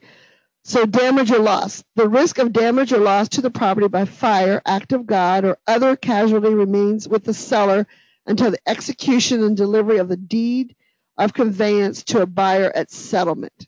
Now, this is not the recorded deed. Do you have a question, Dennis? Okay. Okay, this is not the recorded deed. In Virginia, remember it's a wet settlement. We sign papers at the table. We transfer keys and mailbox keys and garage door openers, etc. But it still has to be recorded. But the act of closing happens at the table that day, but the actual recorded deed does not get transferred to a later date. And it, in fact, it gets mailed to you sometime later. But the act of what you're doing goes through. Now, so if you're settling at 5 o'clock today and the tree falls on the house at 4 o'clock, the seller is responsible for the damage and their insurance company. And oh, by the way, if the tree was in the neighbor's yard and it fell on the seller's house, seller is responsible. It's where the tree fell, what the tree fell onto, that holds responsibility, not where it came from. Okay. So something like that happens, and this stuff does happen. Life happens. People can pass away on the day of settlement too. Things can happen. So as professionals, the moment you have knowledge of something that's happened, you take a deep breath and you think, okay, my seller just had a tree fall through their house. I tell my seller, you need to get a hold of your insurance company. Tell them what's happened. Okay? Your next call is to the cooperating broker. This just happened. Okay? Or maybe it's a cooperating broker who called you, the agent, the buyer's agent, said, we just pulled up for the house and there's a tree through the roof, you know. Again, it's not, a buyer's agent should not be screaming at Dennis, the listing agent, what are you going to do about this, Dennis? Okay, it's not Dennis's responsibility except to be there for their client as their client calls their insurance company. Dennis and the buyer's agent should contact the title companies and say, what do we do in this situation? What is our best, and an agreement has to be dealt with, and every situation is going to be a little bit different depending on that person's insurance company, what their coverage is. So all those things come into play, but not blaming one another is the key here. Do not blame your fellow agents. They had nothing to do with it.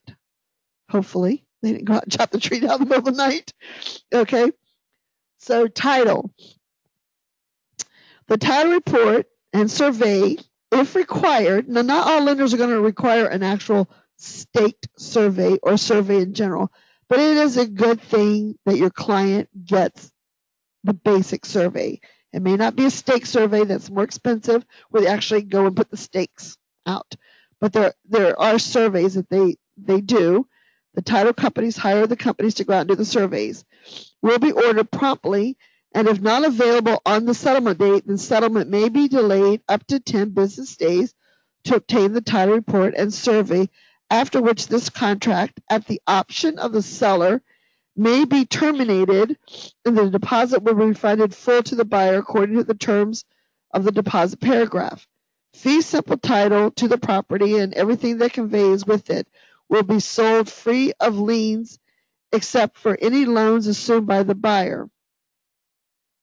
So one of the things your buyer has to do once ratification, and I always suggest it goes on your shoulders as the agents, is the moment a contract is ratified, if you represent the buyer, a copy goes to the lender, a copy goes to your buyer, of course, a copy goes to the title company that's in the contract.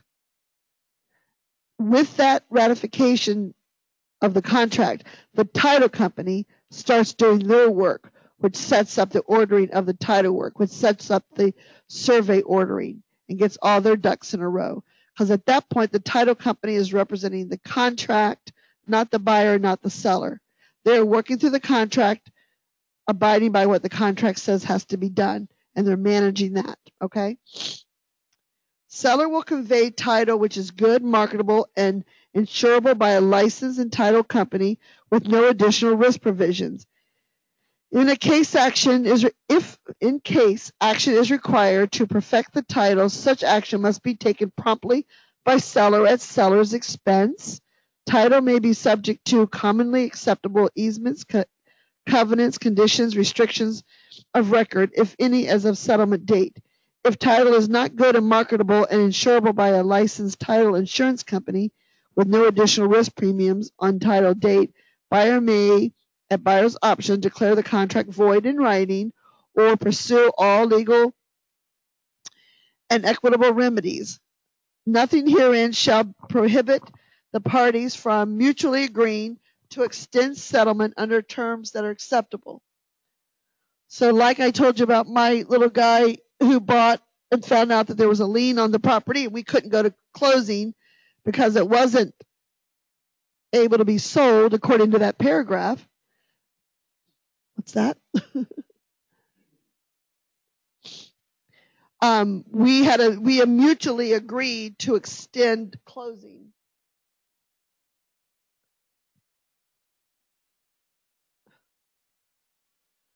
This has a mind of its own today. I don't know why. Okay, so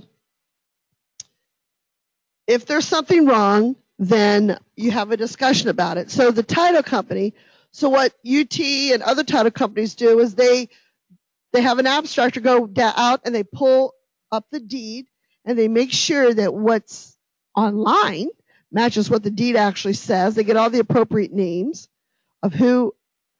Now there's the deed and then there's the deed of trust. The deed of trust has another name. Does anyone know what it is? Mortgage, right? Mortgage. So you have a deed and a deed of trust.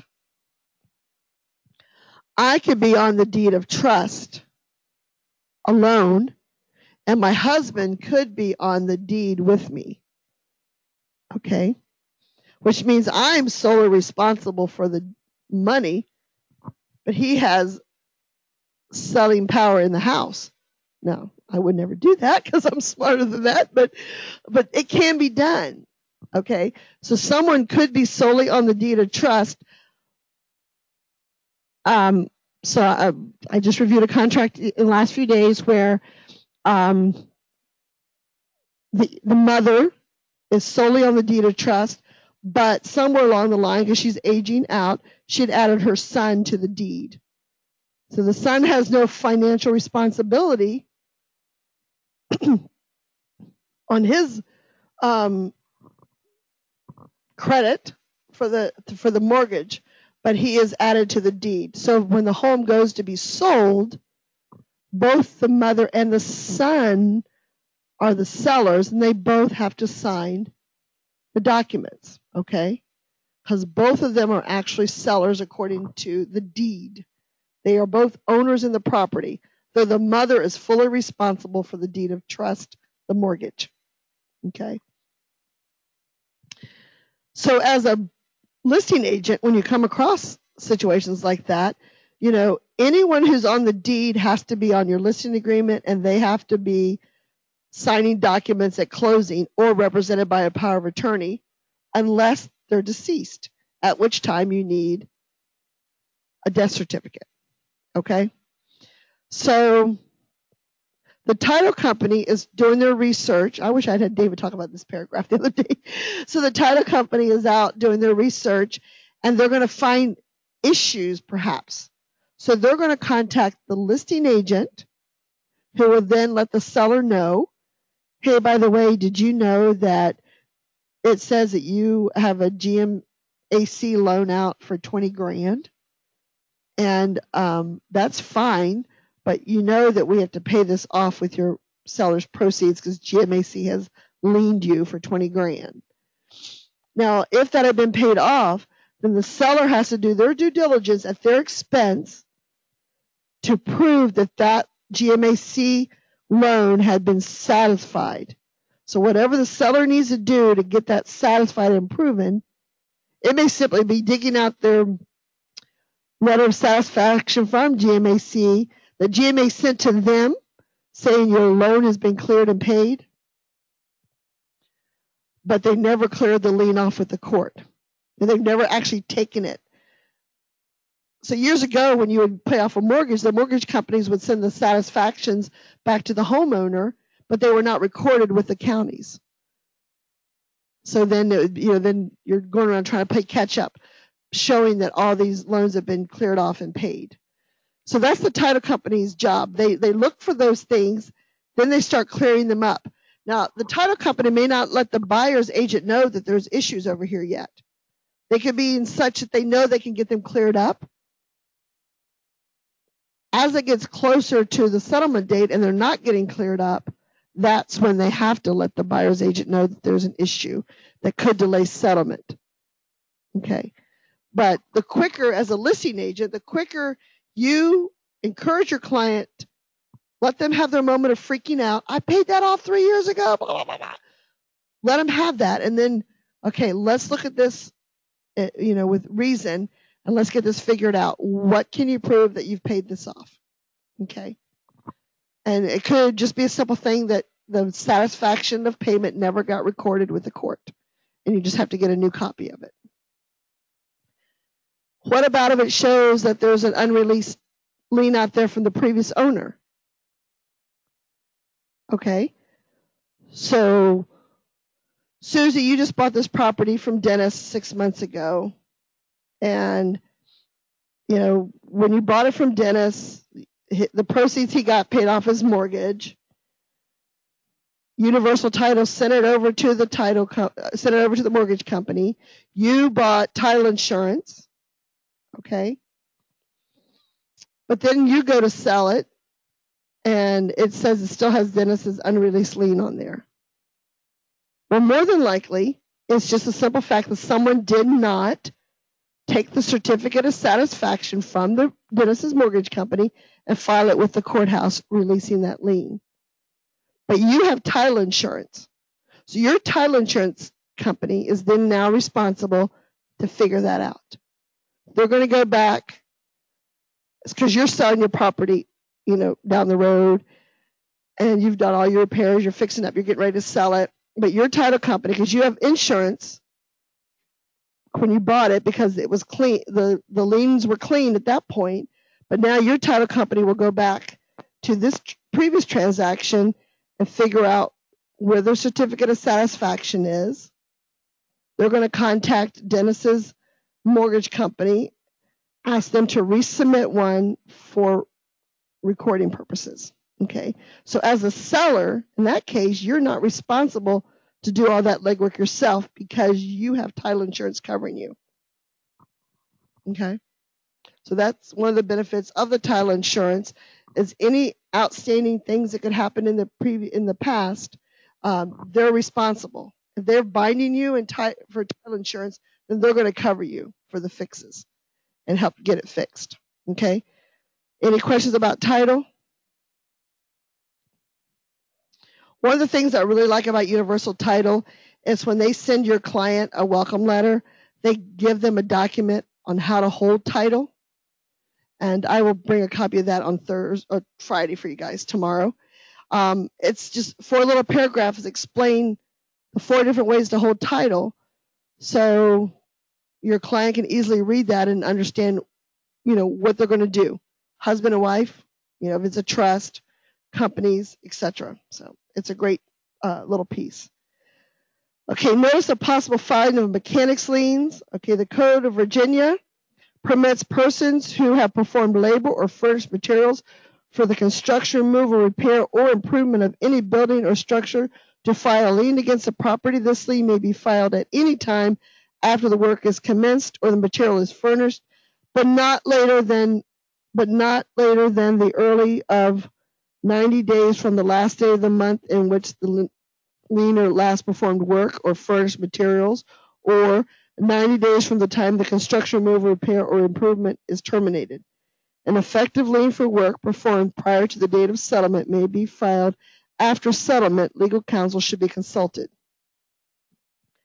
One of the things the title company does for your buyer is right before settlement, they do what known as a bring down. They double check that there are no new liens against the property so that there is clear title. There's no mechanics liens. Now, again, if this happens and some contractor finds out the day after closing that the house has been sold and they haven't been paid and they go file a lien against the property, that's when you bring the attorney in, and that's when the title company gets involved, the insurance company. Okay, why don't we take a quick break? 10 minutes, is that good? So 11:10, everybody.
Okay, everyone, welcome back. So, possession date. Okay, so we're on paragraph 24, possession date. Unless otherwise agreed in writing between seller and buyer, seller will get possession of the property at settlement, including delivery of keys, key fobs, codes, digital keys, if any. I would also add to that garage door openers. If seller fails to do so and occupies the property beyond the settlement, seller will be a tenant at sufferance of buyer and hereby expressly waives all notice to quit as provided by law. Buyer will have the right to proceed by any legal means available to obtain possession of the property. Seller will pay any damages and costs incurred by buyer, including reasonable attorney fees. There was a situation a couple months ago where an attorney was the seller, and he believed since the deed was not being recorded, he did not have to turn over his keys. So the title company and his agent read him several paragraphs to including possession date and said, you are an attorney, but you're not a real estate attorney. And this is what the real estate contract says in Virginia. You need to comply, because if you don't comply and turn over the keys, you are now becoming a tenant at sufferance. That means you owe the buyer money. So let's say a seller's not ready to move out for whatever reason. Maybe they're buying new construction and it's delayed for a month, or they need to sell it in advance in order to purchase their next property, but they may need some extra time. So there is a document called a post-settlement occupancy agreement, but we affectionately refer to it as the rent-back agreement. So it is an agreement that's agreed upon by both parties. So as the buyer's agent, you might have called the listing agent and say, well, when would you like to settle? And the listing agent says, well, a 30-day settlement is fine, but we really need 45 days before we get out. So can we have a 2-week rent back? Now, depends on the buyer situation. Can the buyers allow 2 weeks? Every case is different. Are they moving from another home? Are they moving from out of state? Can they live with someone? Do they have a rental? So, it could work out advantageous for the buyer. They're getting 2 weeks of rent back on a property that, gives them, and then they can, maybe they live in an apartment and they can give their notice to get out and they have 2 weeks to move over, So it can work both ways, advantageous for both sides. Okay. It's not anything the buyer has to agree to, but the seller may not take the deal without it. The seller may need the funds from that seller of their home to pay for the new home, to put money down for moving. They could be moving out of the country. So there's a lot of reasons. But again, it has to be negotiated between the parties, and everyone has to agree to it, including the lender. Now, most lenders will allow 30 days for sure, and many might stretch it to 60, but very few will not allow beyond 60, and most of them don't even like it much more than 45 days, because then it's not a buyer-occupied property. It's becoming an investment property. Okay, good question. How is the rent back amount determined? The most simplest and straightforward way is the purchaser's mortgage, insurance, any premiums, taxes, HOA, all those fees combined that purchaser would pay out on a monthly basis. So for mathematical simplicity, let's say that fee was $3,000. And there's 30 days in the month. 30 into 3,000, okay, $100 a day. Okay, prorated to however many days they're in the home, plus oftentimes, and we'll get to that contingency and you'll see it in writing, plus oftentimes there might be an amount of escrow for damages. which the title company would hold on to. So there might be a proration of so many days plus, say, $3,000 in escrow that the title company holds on to should anything go wrong during the move to protect the buyer. Now, in a hot market, in a hot area, oftentimes the buyers will give free rent backs and no escrow to induce the seller to take their contract over somebody else's. They want that property so bad, they're like, okay, we're fine. We'll give you 2 weeks free rent back, and we're not going to charge you any money. Now, again, the lender has to approve this.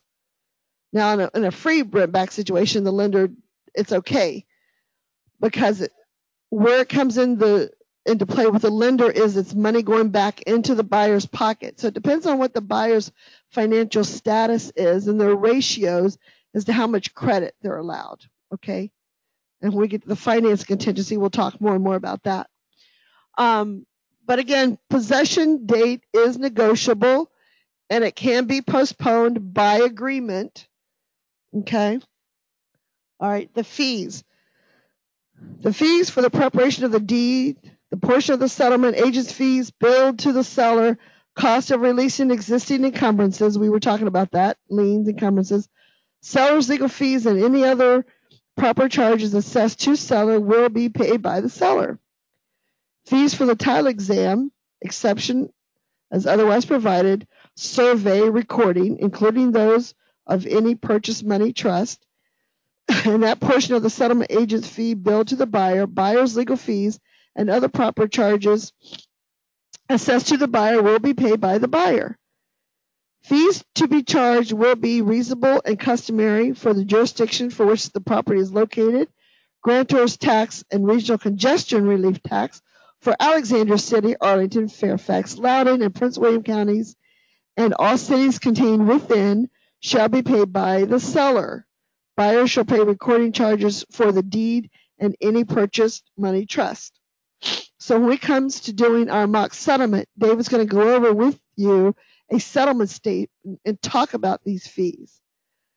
Universal Title, like other title companies, and if you work with a client who's chosen a title company, that title company should be able to provide to you up front what their fees are.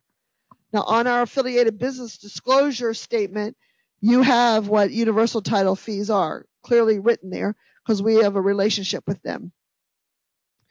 Your client and you should never show up at settlement not knowing what those fees are going to be. Years ago, in the early 2000s, there was a lot of shady title companies and a lot of exorbitant fees. But the laws have been able to regulate that down pretty tightly that it's really hard for them to hide those junk fees now. Okay, broker's fees. Seller irrevocably instructs settlement agent to pay broker compensation, the broker fee, at settlement as set forth in the listing agreement, and to disperse the compensation offered to the listing broker to cooperating brokerages in writing as the date of offer and remaining amount of broker's compensation to the listing broker. So you're a buyer's agent, you're out with your client, they've seen multiple properties. Before you've shown them that property, you've printed off the listing agreement, right? You have it in a folder, right? Everyone shake your head, yes. You print off a copy of the tax record. You printed off that listing agreement. Not listing agreement, the listing online, the agent copy. You should keep, the moment you start showing your client property, you should make a folder for your client on your computer, download the online listing, agent full copy, and the tax record. The agent full copy tells you what the compensation is. If there's a bonus being offered, it's there at the bottom of the page under the compensation. It tells you what the percentage of your commission is going to be. Okay? Now, fortunately now, our online system tracks who goes in and makes any changes and what those changes are. But let's say you, Dennis, have downloaded the listing agreement for 1234 Mars, not the listing agreement, the online listing, agent copy, and it says you have a 3% commission due you. When you download it, it tells the date and time that's there. You subsequently go show it to your client. You prepare an offer and you submit it, okay? In the meanwhile, could be coinciding at the same time, the seller says, the seller may ask, the listing agent may say to the seller, we need to reduce the price, we can reduce the commission, save you money, whatever happens, whatever discussion has. You saw that it was 3%, you've written an offer, and then you're getting close to settlement, and the listing agent has told the title company that your compensation is 2.5%. And sure enough, you go online and it says 2.5%. But when you downloaded that listing and you were showing that property and you wrote that offer, it was 3%. You're due the 3%. Okay.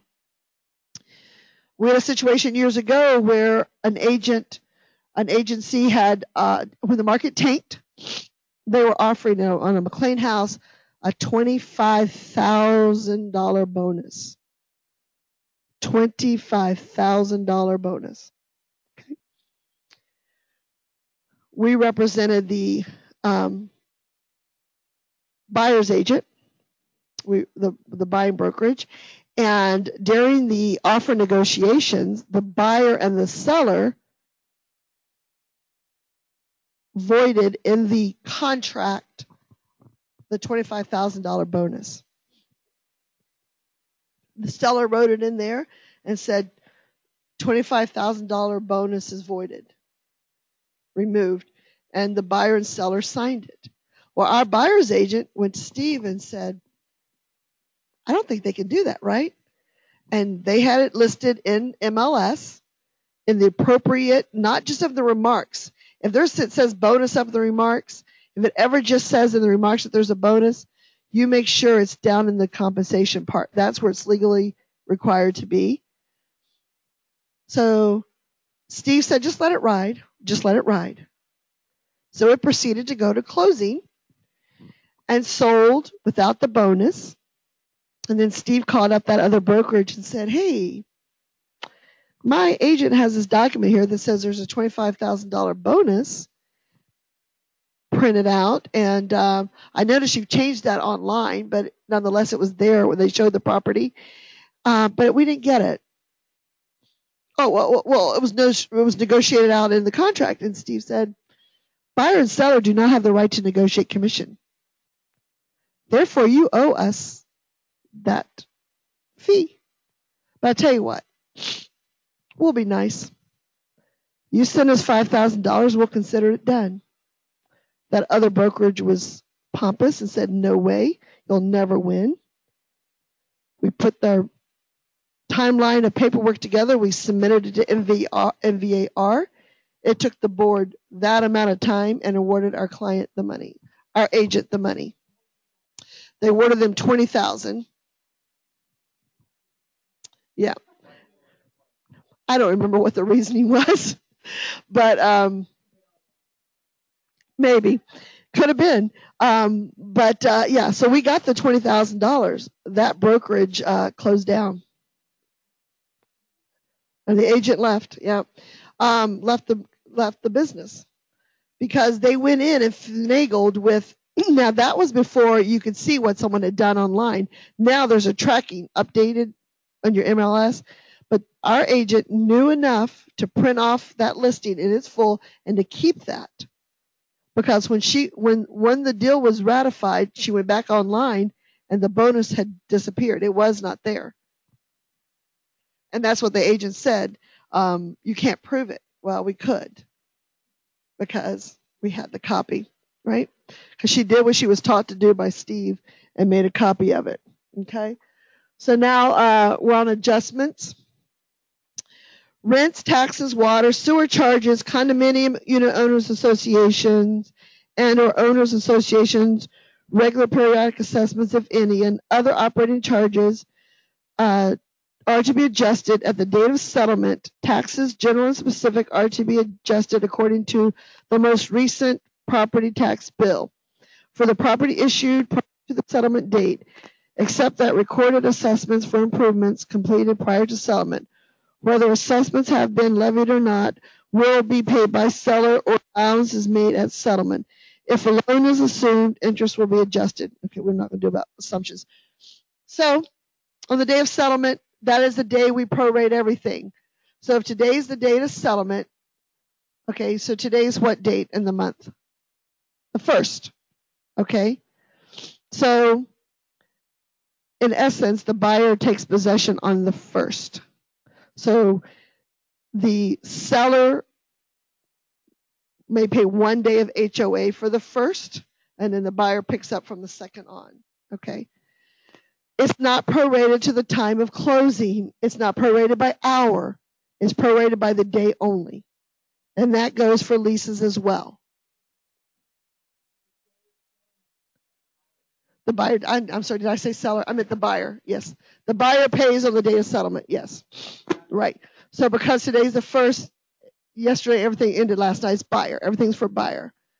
Now, if a HOA bill was due on the 15th of the month, then that's where your proration would come into play. You know, if there's anything that's not due on the 1st. Thank you for correcting me, Susie.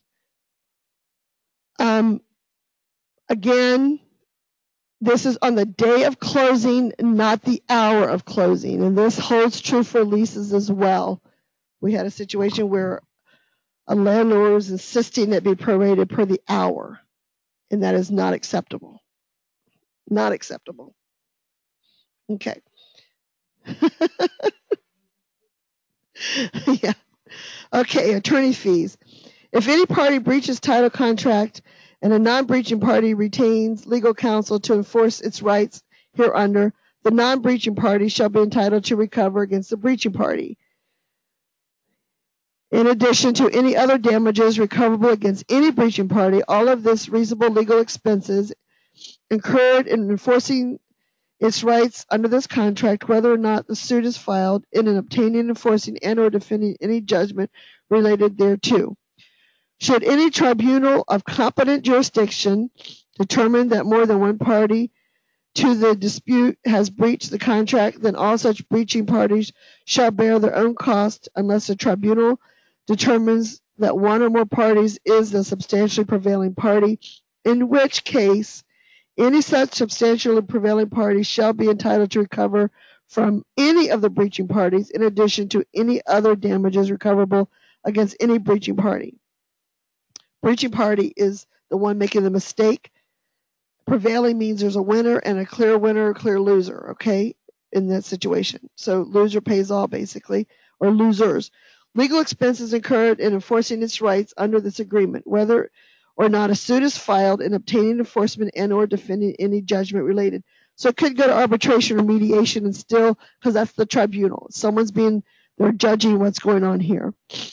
So in event a dispute arises resulting in the broker, as used in this paragraph to include any agent, license, or employee of the brokerage, being made a party to a litigation by the buyer or by the seller, the parties agree that the party who brought the broker into the litigation shall indemnify the broker for all of its reasonable legal expenses incurred, unless the litigation results in the judgment against the broker.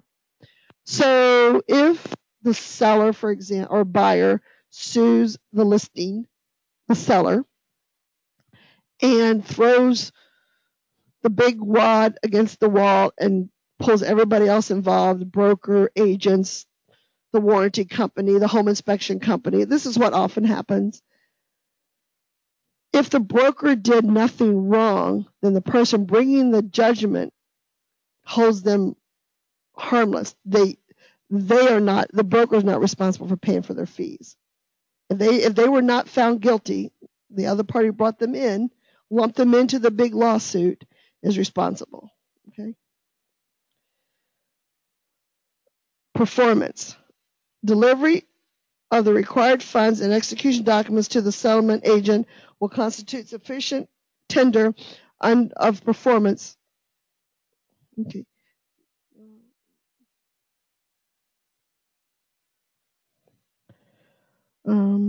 Funds from this transaction at settlement may be used to pay off any existing liens, encumbrances, including interest as required by lender or lien holders.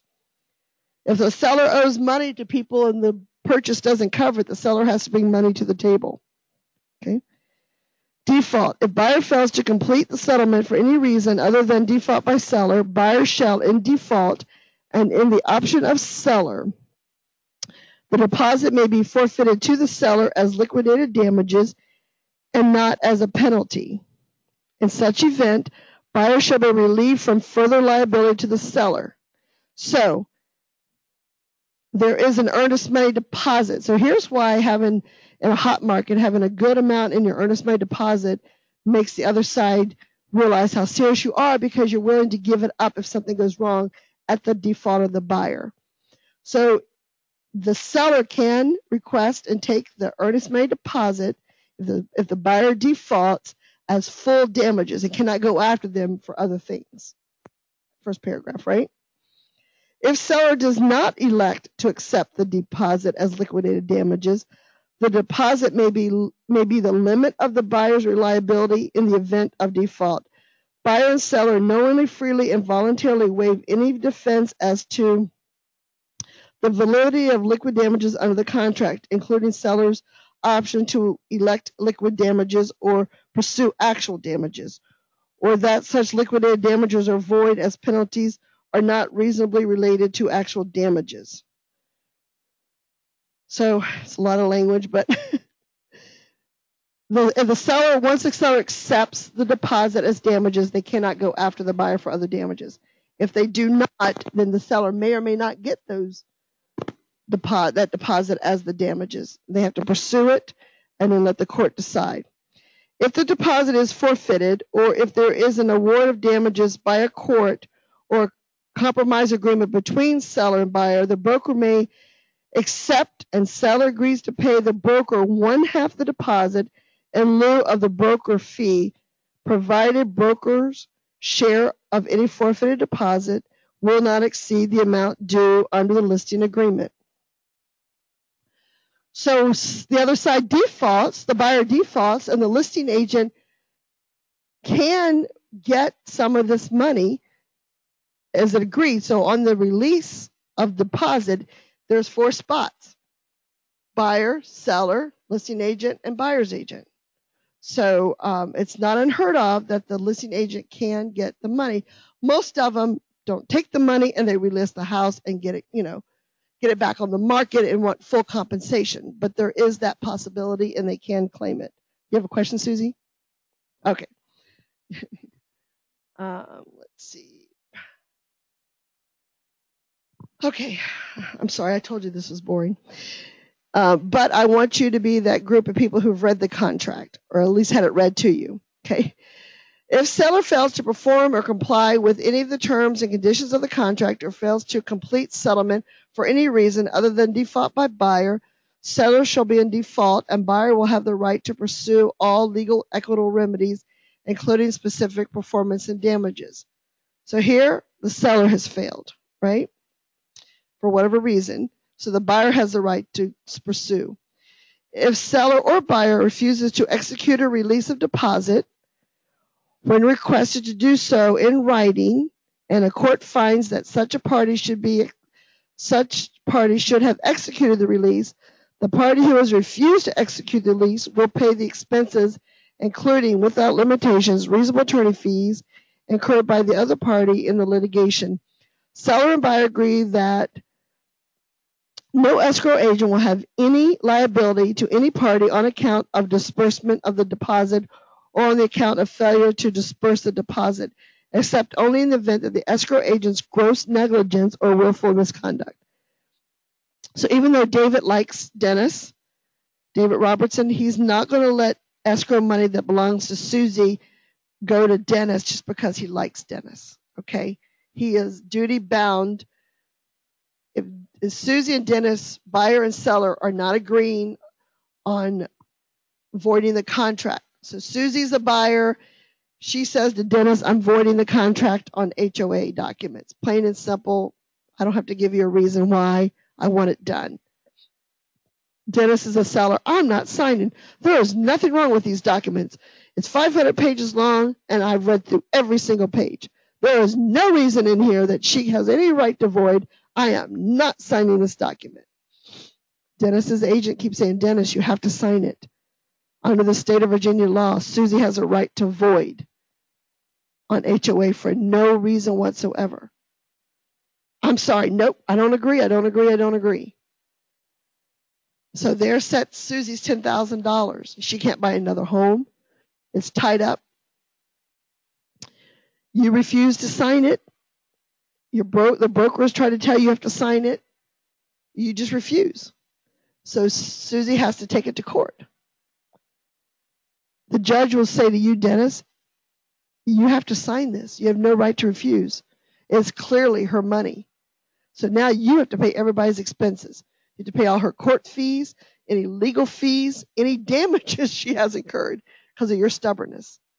Because it was a clear case that you had to sign this document. Okay. And she still gets her money. Right.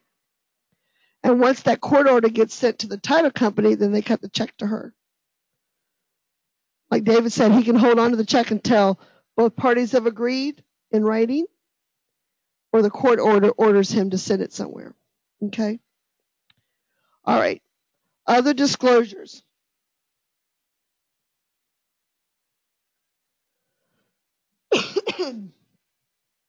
Buyer and seller should carefully read this contract to be sure that the terms accurately express their understanding as to their intentions and agreements. The broker can counsel on real estate matters, but if legal advice is desired by either party, such party is advised to seek legal counsel. Buyer and seller are further advised to seek appropriate professional advice concerning the condition of the property or tax and insurance matters. How does it affect my taxes? What insurance do I need? You do not answer those questions, right? The following provisions of this paragraph disclose some matters which the parties may investigate further. These disclosures are not limited to create a contingency. Any contingency must be specified by adding the appropriate terms to the contract. The parties acknowledge the following disclosures. Okay. Property condition. I'm not going to read this verbatim because there's a lot of. So anything in the property, various inspections and services, you can have them done. And by doing so, it creates a contingency. Okay? Whether it's radon, home inspection, the property can contain all these things. It can contain polybutylene pipes. It can contain asbestos. It's been warranted the way it is, and then you as a buyer can choose to have contingencies to cover yourself. Okay? Legal requirements. All contracts for sale of the real property must be in writing to be enforceable. So no verbal agreements. Upon ratification, this contract becomes a legally binding agreement. Any changes to this contract must be made in writing for such changes to be enforceable. Financing. Mortgage rates and associated charges vary with financial institutions and the marketplace. Buyer has the opportunity to select the lender and the right to negotiate terms and conditions of the financing subject to the terms of this contract. The financing may require substantial lump sum, a balloon payment on the due dates. Buyer has not relied upon any representation regarding the further availability of mortgage money or interest for refinancing of any lump sum payments. I always wonder why this paragraph's in there, but it's to make sure the buyer understands if they decide to get, interest-only loan or whatever, they're going to be subject to some larger payments in the end. It has nothing to do with the seller. It's their choice, okay? Buyer and seller acknowledge that the broker is being retained solely as a real estate agent and not as an attorney, even if you were, or a tax advisor, even if you were, as a lender, etc. Appraiser, surveyor, structural engineer, mold, or quality inspector. The broker may from time to time engage in general insurance, title insurance, mortgage loan, real estate settlement, home warranty, and other real estate related businesses and services. Therefore, in addition to the broker's fees specified herein, the broker may receive compensation related to other services provided in the course of this transaction pursuant to the terms of a separate agreement. Now, could your lender also be your real estate agent? It's possible, but you would have to disclose it fully to all parties involved, okay? And your compensation will be earned two different ways. All right, so why don't we stop? Let's just do the title insurance and we'll stop there. Buyer may, at buyer's expense, purchase owner's title insurance depending on the particular circumstances of the transaction. Such insurance could include affirmative coverage against possible mechanics and materialmen's liens for labor and materials performed prior to settlement, at which, though not recorded at the time of the recording of the buyer's deeds, could be substantially recorded and would be adversely affect buyer's title to the property. The coverage afforded to such title insurance would be governed by the terms and conditions thereof, and the premium for obtaining such title insurance will be determined by its coverage. Again, we mentioned earlier, someone could go in and put a mechanic's lien on the property this afternoon after it's gone to closing, and you're just not aware of it. But this paragraph covers what could happen, that the title insurer would be responsible for working on that. Buyer purchase title insurance at either standard or enhanced coverage for purposes of owner's policy premium rates disclosed by buyer's lender.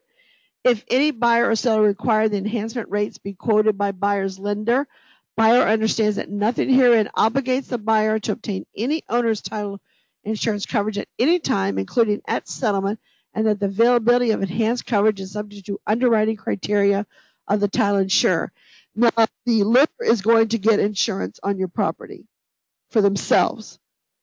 Whether you choose buyer's insurance or not, they're going to make sure that there is a mortgage coverage. And if you don't get title insurance for yourself and something goes wrong, the mortgage is covered by the policy, but you as a homeowner is not. Okay? You do not have to buy title insurance. But if your loan requires that your mortgage is covered by mortgage title insurance, then yes, you pay for that. But you don't have to have your own policy. But most mortgages will require that you have mortgage insurance. So I want to do paragraph 33 tomorrow because I want to use a few examples and give you, so we'll just stop there for today. Okay, any questions online? Anyone have any questions on what your homework is? It still remains the same. It's been a lot of homework. 5 open houses, 3 brokers opens.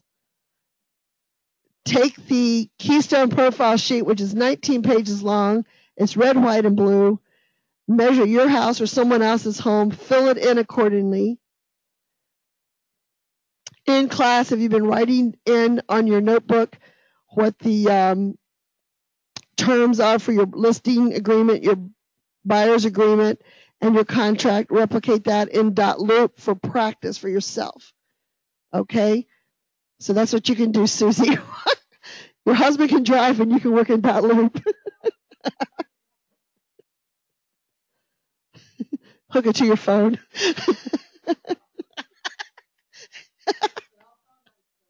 No. You tether your cell phone to your laptop. Well, it comes, yeah. It can be a Bluetooth. It depends on your phone, but yeah. There'll be a point in time where you're going to pull over underneath a shade tree in the middle of August because there's no restaurant around you because you have to send a document off to somebody. It happens. Anyway. All right. Goodbye, everybody online, unless anyone has a question. Uh-huh.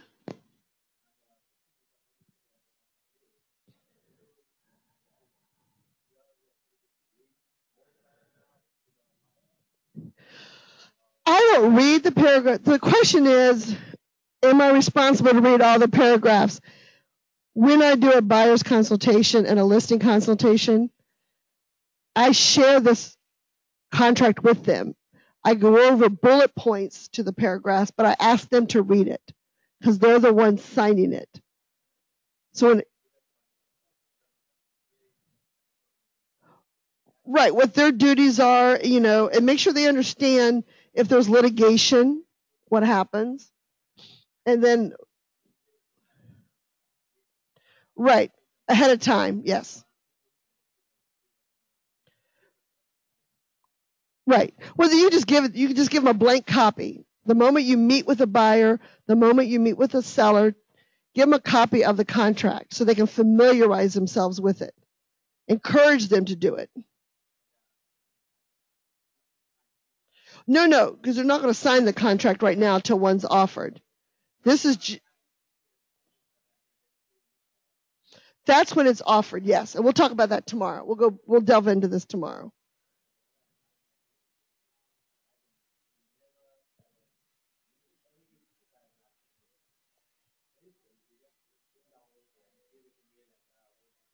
Papers and told you to sign it.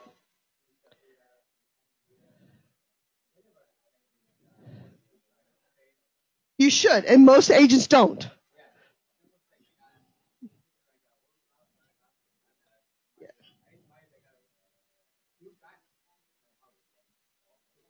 Mm-hmm. Right.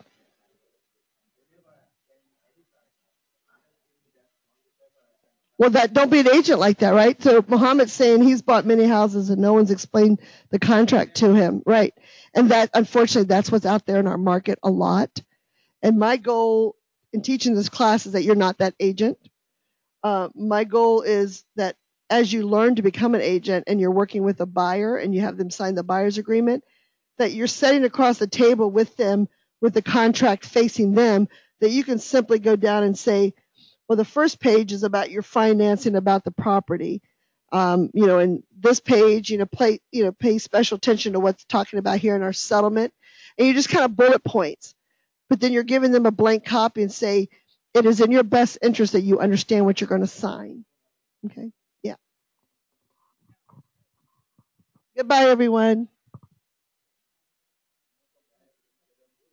Yeah, right. No, they don't. Most of them do not do it.